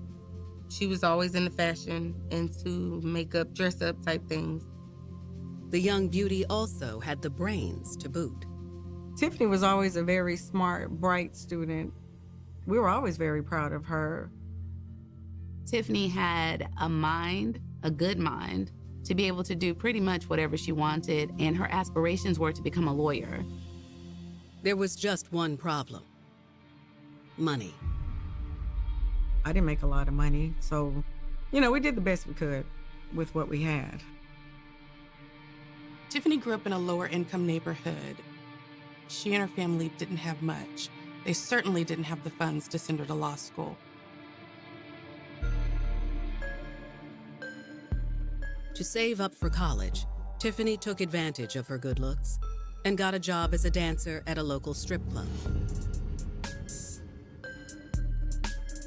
I made so much money, it just kind of sucked me in. It was exciting. I liked it. In order to be in that lifestyle of being a stripper, you have to have some strongness about you. Luckily, Tiffany's boyfriend, Brian, didn't mind her profession. Brian was well liked by everyone. Wherever he went, he was getting big ups from people. She was attracted to a guy who is well liked and respected. Brian had always made Tiffany feel wanted and cared for. But one night, everything changed. He was kind of disheveled. He had like some dirt on his pants. And he was like, I got robbed today. And he had this whole elaborate story about some guy pulled a gun on him and he took all of his money. Tiffany knew they wouldn't be able to make their apartment's rent without that money. But Brian already had a plan. He was like, well, I have a friend and, he's seen you before and he really likes you. He said he'll put some money in our pocket, if you just spend a little time with him. Initially, Tiffany was horrified by the suggestion. I was disgusted by that question. Like, no, who does that? That's not what I do. I would never do that. She probably felt like I never thought that I would sell my body for money. All strippers are not into that world. Eventually, though, Brian wore her down. Even though she was uncomfortable with the situation, she reluctantly agreed to do it. Even though it was very demeaning and degrading for her. After that night, Tiffany thought the whole thing was over. But she soon found out his one-time request was the tip of the iceberg. Brian continued to coax Tiffany into sleeping with other men for money to help pay their bills. He had been manipulating her for a good bit, using a whole lot of psychological tactics to make her trust him, to care about him. Essentially, he was grooming her. It wasn't like he worked on my brain. He worked from inside of my brain. Fortunately, after 4.5 years under Brian's control, Tiffany finally was able to get away from him, away from turning tricks. It took me a long time to realize that Brian was the manipulator. She left in the dead of night while Brian was sleeping and never looked back. By the spring of 2009, Tiffany had all but written men off. I wasn't a regular girl anymore. She could not go back to a traditional relationship. Regular guys would not understand what she had been through. But when she met a charming stranger, 28-year-old Philip Anderson, everything changed. Philip was so handsome. He definitely commanded the attention of the room. And I couldn't take my eyes off of him. When Philip and Tiffany started a conversation, the connection was undeniable. It was different than any other guy she had been with. They had a very deep emotional connection and even a spiritual one too. Tiffany bared her soul to Philip about her ex, about what he manipulated her into doing. He seemed to listen with concern and care, as though what she was saying to him, it mattered. He was definitely a gentleman. He always asked me how I felt, how you feel, or what would you like to do? The two talked for hours, and Tiffany thought she had finally found a good man who wouldn't judge her for what she'd been through. We decided that we were going to be an item. He is basically promising her, I'm going to take care of you. You don't have to worry. From that moment on, Tiffany and Philip were inseparable. He made sure that he was better than Brian in every single way. Gave me everything that I wanted that I didn't have while I was with Brian. She eventually saw Brian as a loser and saw Philip as someone who could be a partner, someone who could also provide for her. Not only was the emotional connection there, but the physical connection was more than Tiffany had ever thought possible. When you make love to a woman's mind, then the body follows. And that's what he did. This was brand new to me. How he made my body feel and how he talked to me. Those were things that really resonated with me. But soon, Tiffany would find out Philip had more in common with her ex than she thought. So once you're in that lifestyle, you just move from one bad guy to the other. And it's a sad cycle. January 1st, 2011, 12:45 a.m. Police have just arrived at a home on the south side of Atlanta, where a 22-year-old woman has been shot. Alicia Wells had been shot in the chest outside of a New Year's Eve party. Right now, all that law enforcement has is a vague description of a female who was running away from the crime scene. Officers move partygoers away from the victim to assess her injuries. To their surprise, Alicia is able to name her shooter. She said it was a young woman named Tiffany Ramey, but she couldn't say much more. She was in a lot of pain and fading fast. Police put out an APB for Tiffany Ramey, and the entire city is on lookout. There was a poster like armed and dangerous. There was a reward out for my arrest. It was absolutely crazy. Soon, detectives will come face to face with their shooter, only to find out this hardened criminal was really just a woman so in love with her man that she was willing to do whatever it took to keep him. She realizes, I need to do this in order to prove to him that I'm loyal, that I'm ride or die. After ending a toxic relationship with her ex, Brian Jones, Tiffany Ramey thought she had found the man of her dreams in 28-year-old Philip Anderson. After leaving Brian, Tiffany really wanted to gain control over her life. She wanted to be her own woman. Philip seemed different. He seemed like someone she could trust.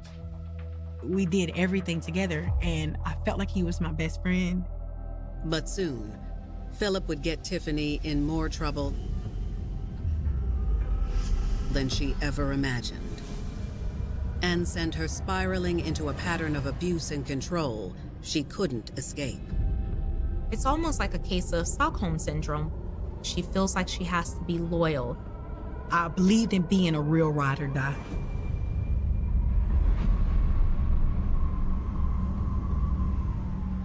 January 1st, 2011. Just hours after Alicia Wells was shot outside a New Year's house party, Atlanta police are on the hunt for their suspect. Alicia was able to name Tiffany Ramey as the shooter right away. Police immediately put out an APB for Tiffany. Fortunately, Alicia is expected to make a full recovery.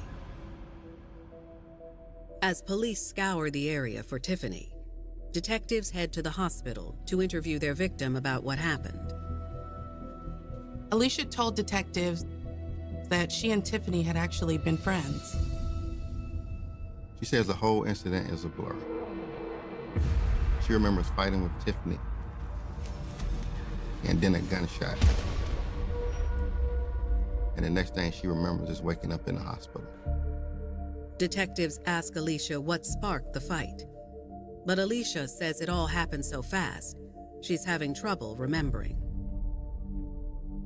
Alicia says they'd been growing apart lately, getting in some little cat fights here and there, but nothing like this. She was shocked that her friend would do something like this to her. It was out of character. At this point, the motivation behind this brutal attack was still a mystery. Detectives thank Alicia for her time and head back to the drawing board. Cops needed to find Tiffany ASAP before she hurt someone else.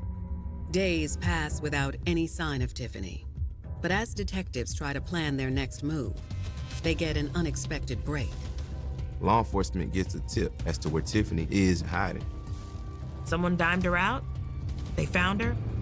Police race to an apartment complex just outside of the city, where they locate their shooter. Tiffany Ramey is taken into custody without incident. But it's clear the 26-year-old is overcome with emotion. She's unsure of what her future will be. I couldn't believe it. I was devastated. Like, I couldn't even understand.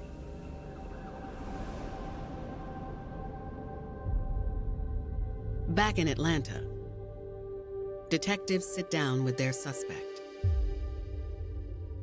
They begin by telling Tiffany that Alicia has survived the attack and has named her as the shooter. To their surprise, Tiffany is relieved to hear that Alicia's alive. This is great because she's not dead.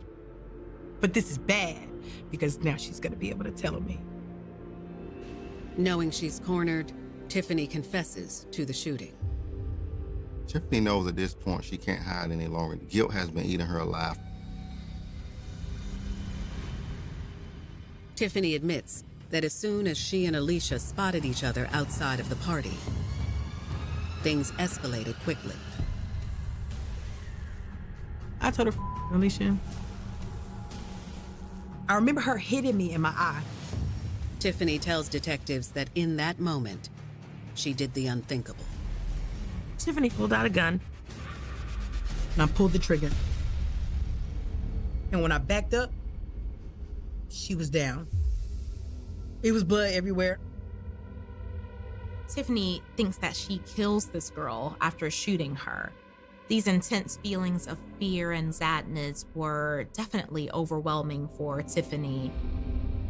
She was my friend. I couldn't understand how I could have killed my friend. She ran away from the scene and ultimately went on the run. It's quite a story. But there's one thing not clear: why the beef with Alicia escalated in the first place. When detectives ask Tiffany to clarify, they're taken aback by her reaction. When detectives ask her to explain her motivations behind the attack, she clams up and decides to ask for a lawyer. I said I don't have to talk to nobody. Detectives are puzzled at Tiffany's sudden change in demeanor. They know she's hiding something, or perhaps protecting someone. Though detectives believe there's more to Tiffany's story than she's revealing, they arrest her and charge her with attempted murder. I was devastated.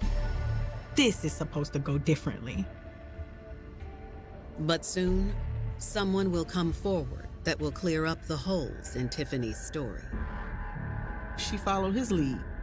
She learned his rules. She's not gonna leave. Where's she going? I let myself get beside myself. I felt like it was Philip's spirit inside of me.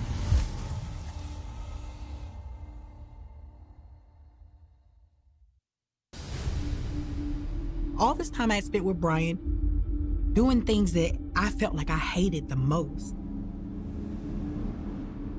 I was tricked into becoming that.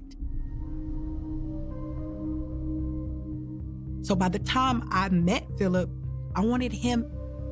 It was easier than being with Brian. He was much more handsome. He definitely always saved our money. He never lost it. And I loved him. I loved him.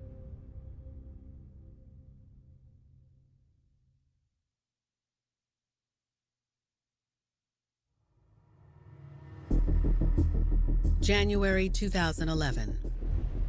Atlanta police have 26-year-old Tiffany Ramey in custody for the shooting of her friend, 22-year-old Alicia Wells. But there's one element of the investigation still missing: the motive. Neither Alicia or Tiffany were able to give them a clear motive for the crime. Alicia said this seemed out of character for her friend, and she didn't remember much from the night of the shooting. Tiffany confessed to the crime, but when it came to talk about motive, she clammed up and asked for a lawyer. Detectives know Tiffany is holding something back, but it's clear they aren't going to learn the truth from her. At this time, Tiffany would not budge. Days pass, and just when detectives think the case has hit a dead end, they catch a lucky break. An old friend of Tiffany's, Raven Palmer, comes forward. Raven tells detectives she knows the shooting looks bad and that she doesn't condone what Tiffany did, but she wants to give officers the full story in an attempt to help her friend. Raven says Tiffany doesn't want to be a snitch, but she did what she did at the direction of her man, Philip Anderson. Raven tells detectives that at first, Philip was like a dream come true for Tiffany. Tiffany believed that she and Philip were partners. They were a team. She thought he loved her. He acknowledged her past and agreed to be there for her no matter what. He promised he'd never hurt her. But Raven says eventually, another side of Philip began to emerge, and Tiffany started to lose herself for her man again. Raven tells detectives about Tiffany's tumultuous relationship with her ex, Brian Jones. Tiffany was still looking for her knight in shining armor. Unfortunately, she didn't see that Philip was just the same as Brian. Raven claims it all started when Philip asked for Tiffany's help in acquiring some drugs, and Tiffany agreed. I felt like, well, this is my chance to show him what I really got. This was my opportunity to prove myself to him.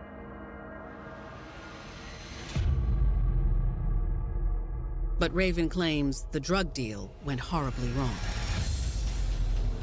It was all a setup for a robbery. The dealer had someone hiding in the bushes outside the house. He pops out of the bushes with a baseball bat and hits me in my face. He hit me so hard, it felt like sand in my mouth. I remember thinking, I'm not even crying yet. What is this liquid? It was blood. It was everywhere. Raven says the incident broke Tiffany's jaw, fractured her teeth, and split her lip. My teeth were wired shut for 8 weeks. Raven tells detectives that even though the incident was traumatic for Tiffany, she loved Philip's attentiveness after the fact. He would hold my mouth all the way shut so that it would relieve the pressure of the wires long enough for me to go to sleep. I really felt like he loved me. But according to Raven, when Tiffany's wires came off 8 weeks later, Philip flipped a switch. When they took the wires off, he was like, okay, so you know it's time for you to get back to work, right? He wanted her to get back to work at the strip club, but he also wanted her to assist in more drug deals, which must have been terrifying for Tiffany after what happened the first time. I felt like I owed him because he took care of me. He made Tiffany feel like he loved her. You're gonna do anything for someone that you love or that you think love you. But despite Tiffany's devotion to Philip, Raven says her friend's hell was only just beginning. He started putting hands on her. I had the most severe ass whooping I ever had in my life. I was absolutely afraid of him.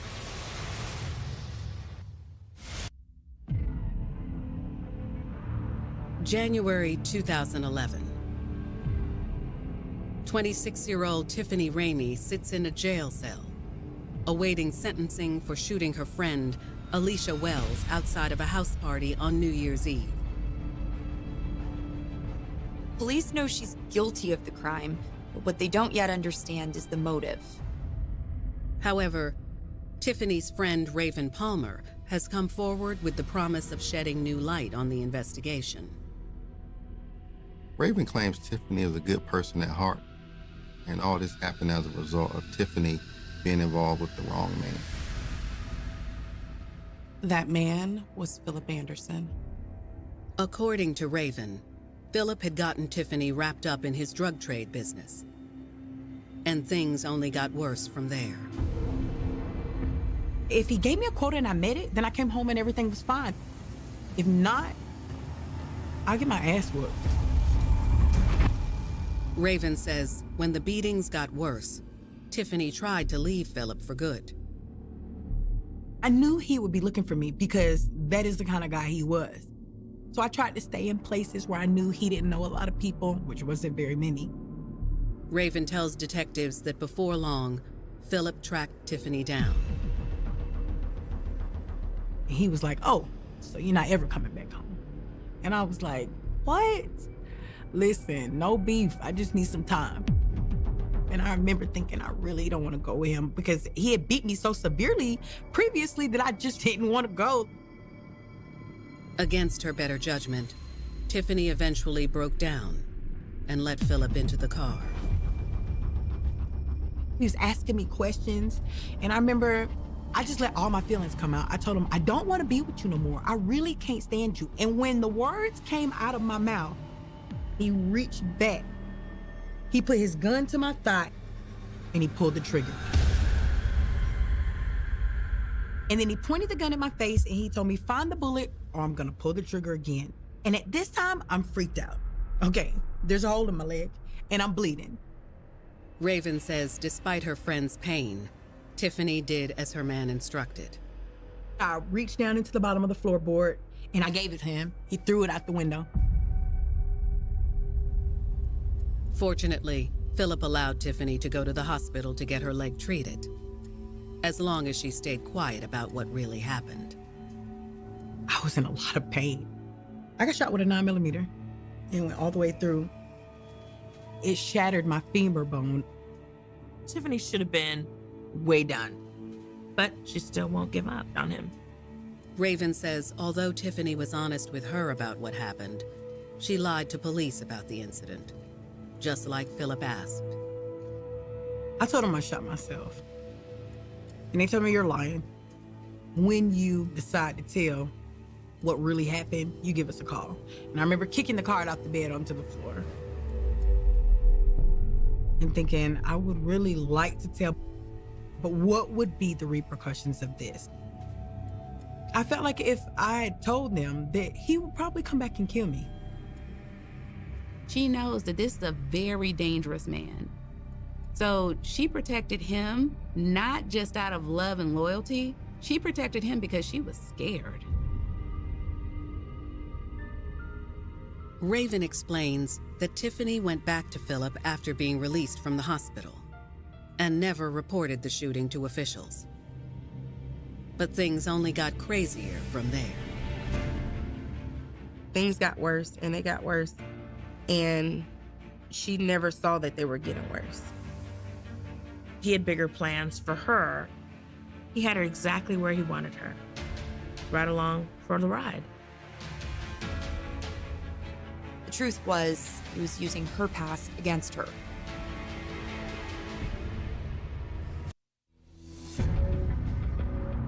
January 2011. Atlanta detectives are hearing a harrowing tale of abuse and manipulation from Raven Palmer, a friend of Tiffany Ramey. Tiffany Ramey was in jail awaiting sentencing for the shooting of Alicia Wells, who survived, and ID'd Tiffany as the shooter.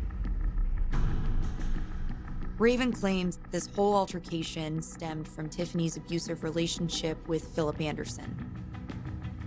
If she stepped out of line, he would beat her and had even shot her in the leg on one occasion.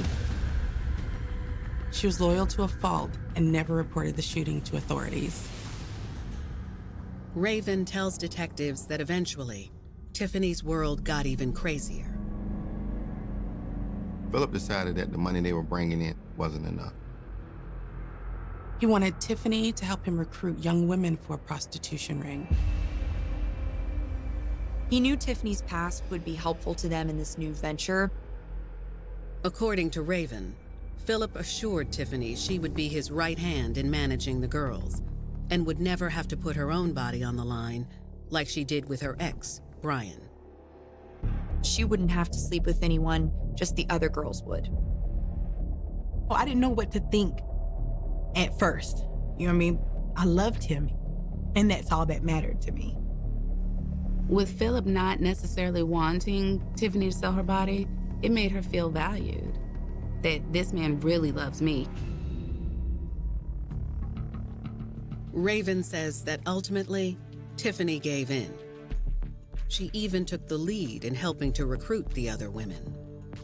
She learned his tactics. She learned his rules. She got the women, girls are gonna come with her because she's a pretty girl, and they're more open to women. We got other girls that came to live with us. For these girls, I was their mom.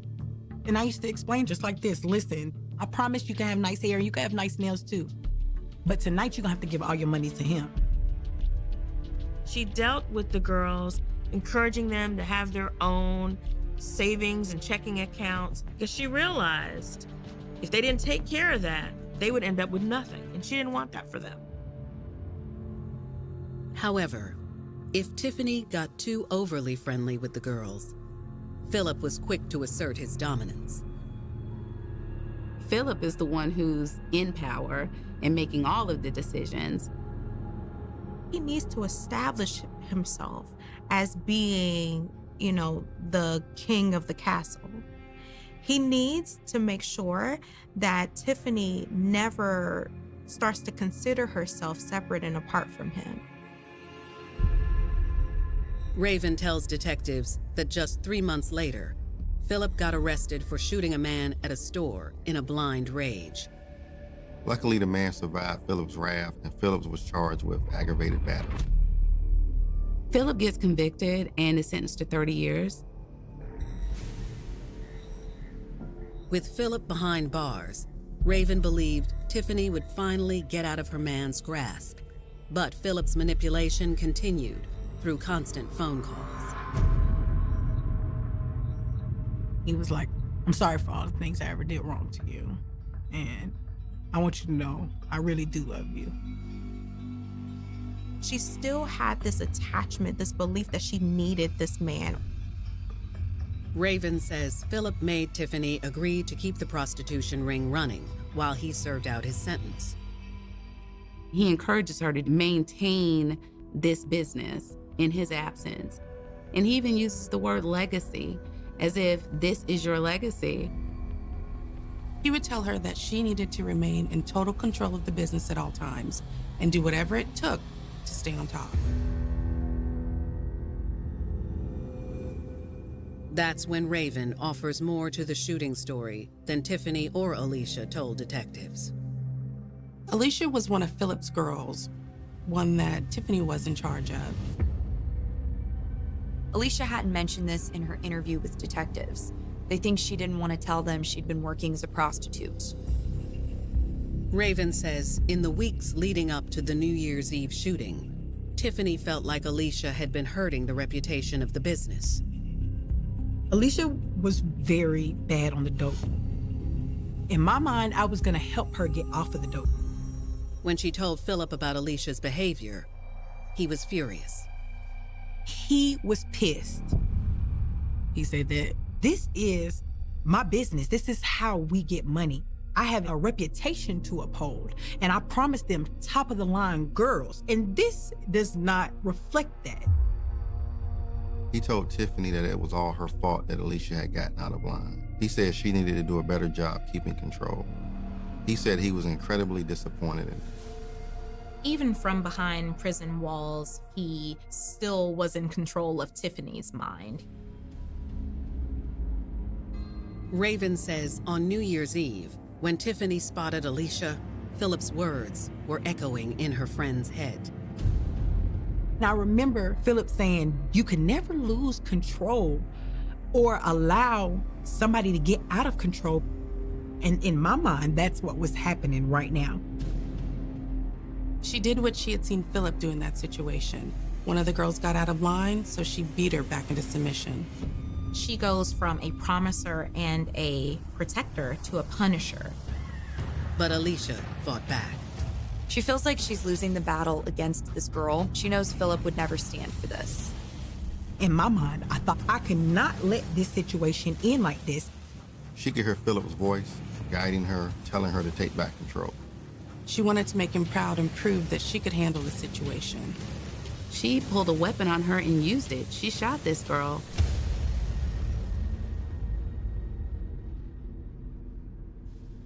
Raven says Tiffany called her after the incident and told her everything that had happened. Tiffany told Raven she needed to go into hiding and might never see her again. When Raven found out that Tiffany had been arrested, she knew she needed to come forward to help her friend. She knew Tiffany was not a bad person. She believed Tiffany had fallen for the wrong man and had been manipulated into someone she couldn't recognize. But will Raven's statement be enough? Or will Tiffany face a lifetime behind bars? Soon, another character witness comes forward on Tiffany's behalf. And authorities can't believe who. I couldn't believe that this was happening.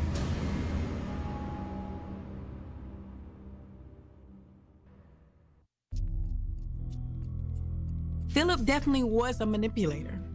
I told him everything that happened with Brian, and I told him all the things that I hated and how I felt, and he used those against me.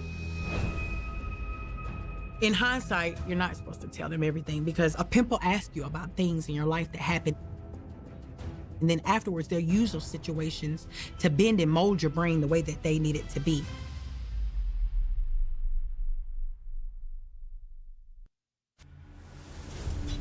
June 28, 2011.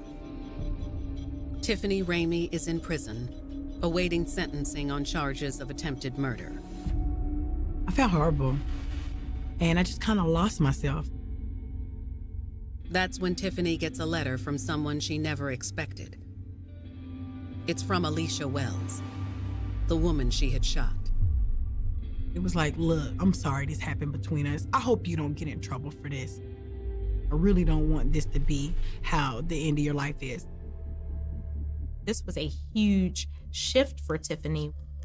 Once she was forgiven, once she was given a second chance, then that set the pace for her to move forward. The forgiveness from her former friend was stunning, but it wasn't the only shock Tiffany had gotten during her time behind bars. Tiffany was pregnant.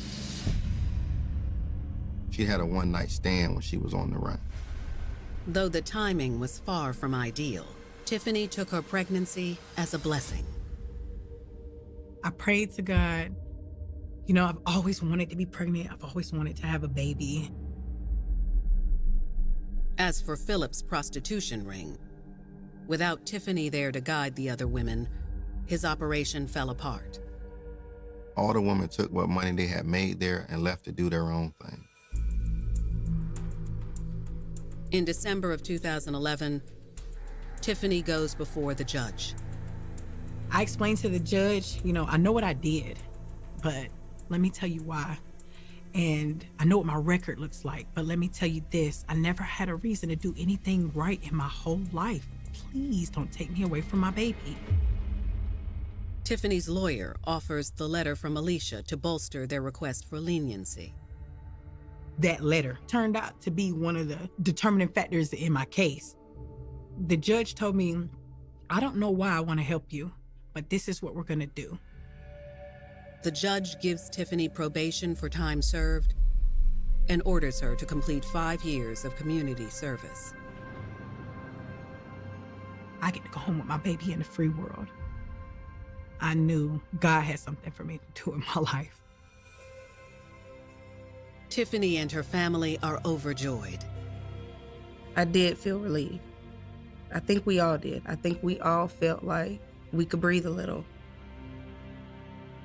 We were just happy, really happy to have her home. To this day, Tiffany Ramey credits her son for saving her life. I named him Messiah because he saved me. And I changed everything about my life. Tiffany has completely cut ties with both Brian and Philip. She is now committed to building a future for herself and her son. She has full custody of her son. In addition to that, most importantly, she has a meaningful relationship with her family, and that's a beautiful thing. She's showing us that she wants to be in a better place, and our arms are open. Something is clicked for her. She wants it. She wants her life back. After being manipulated by not one, but 2 men, Tiffany has learned that being someone's ride or die is not love, but a betrayal of yourself. I didn't take that advice, and look at all the things that's happened to me. I've been shot. I've had all my teeth knocked out with a baseball bat. I've been to prison and back. This is my healing, to be able to help another girl that might be headed down my same path and say, hey, don't go down there. life can get better, how there is a chance for people like us.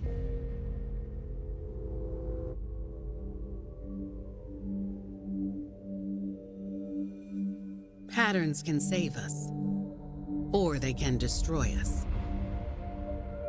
When a pattern becomes dangerous, you run the risk of losing it all and being swallowed whole by that which you can't escape. Breaking the cycle isn't easy, but in the end, it's worth it.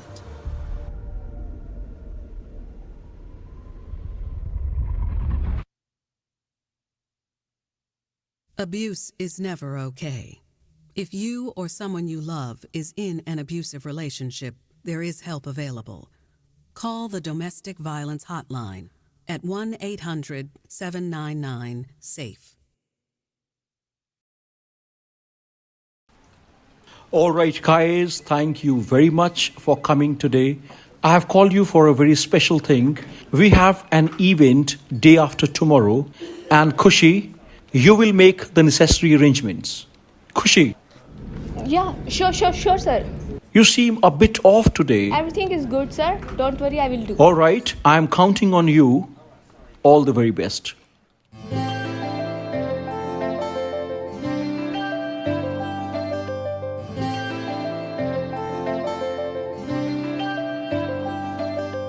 ਕੱਲ ਰਾਤੀ ਰੋਈਆਂ ਮੈਂ ਤੇਰੇ ਕਰਕੇ ਸੁਣਿਆ ਏ ਤੂੰ ਵੀ ਰੋਇਆ ਮੇਰੇ ਕਰਕੇ ਕੁੜੀਆਂ ਚ ਲੜਾ ਮੈਂ ਵੀ ਤੇਰੇ ਕਰਕੇ ਮੁੰਡਿਆਂ ਚ ਅੜੇ ਤੂੰ ਵੀ ਮੇਰੇ ਕਰਕੇ ਮੈਂ ਨਾ ਪਿਆਰ ਕਰਾਂ ਮੈਂ ਨਾ ਪਿਆਰ ਕਰਾਂ ਕਿਉਂ ਨਖਰੇ ਜਿਹੇ ਦਿਖਾਵੇਂ ਇੰਨਾ ਨਾ ਸਤਾਇਆ ਕਰ ਮੈਨੂੰ ਮੇਰੀ ਜਾਨ ਨਿਕਲ ਨਾ ਜਾਵੇ ਮੈਂ ਜਦ ਵੀ ਕੁਝ ਬੋਲਾਂ तेरा नाम बुलाते आवे ना ना ना ना ना ना ना ना ना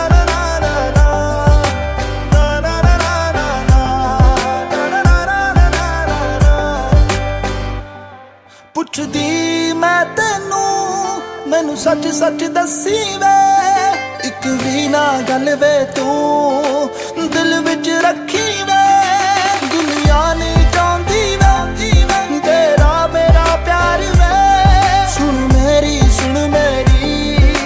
ਸੁਣ ਲੈ ਯਾਰ ਵੇ ਹੁਣ ਨਹੀਂ ਸੋਹਣਾ ਲੱਗਦਾ ਏ ਹੈ ਜਦੋਂ ਵੀ ਲੜਦਾ ਏ ਜਦ ਵੀ ਕਿਸੇ ਨਾਲ ਗੱਲ ਕਰਾਂ ਮੈਨੂੰ ਪਤਾ ਵੇਖ ਕੇ ਸੜਦਾ ਏ ਰਾਜ ਤੂੰ ਹਰ ਵਾਰੀ ਹੋਏ ਰਾਜ ਤੂੰ ਹਰ ਵਾਰੀ ਲਾਰੇ ਲਾਵੇਂ ਇੰਨਾ ਨਾ ਸਤਾਇਆ ਕਰ ਮੈਨੂੰ ਮੇਰੀ ਜਾਨ ਨਿਕਲ ਨਾ ਜਾਵੇ ਮੈਂ ਜਦ ਵੀ ਕੁਝ ਬੋਲਾਂ ਤੇਰਾ ਨਾਮ ਬੁਲਾਤੇ ਆਵੇ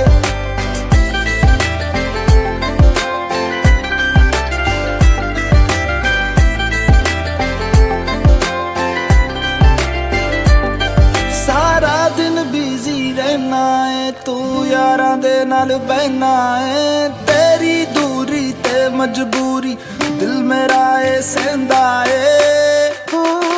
ਕਿੱਥੇ ਜਾਵਾਂ ਨਾ ਜਾਵਾਂ ਹਰ ਇੱਕ ਗੱਲ ਮੈਂ ਪੁੱਛਦੀ ਆ ਮੈਨੂੰ ਕਦੇ ਮਨਾਉਂਦਾ ਨਹੀਂ ਤੂੰ ਮੈਂ ਕਿੰਨਾ ਰੁੱਸਦੀ ਆ ਮੈਨੂੰ ਚੰਗਾ ਲੱਗਦਾ ਏ ਭਾਵੇਂ ਸਿਰ ਮੇਰਾ ਤੂੰ ਖਾਵੇਂ ਇੰਨਾ ਨਾ ਸਤਾਇਆ ਕਰ ਮੈਨੂੰ ਮੇਰੀ ਜਾਨ ਨਿਕਲ ਨਾ ਜਾਵੇ ਮੈਂ ਜਦ ਵੀ ਕੁਝ ਬੋਲਾਂ ਤੇਰਾ ਨਾਮ ਬੁਲਾਤੇ ਆਵੇ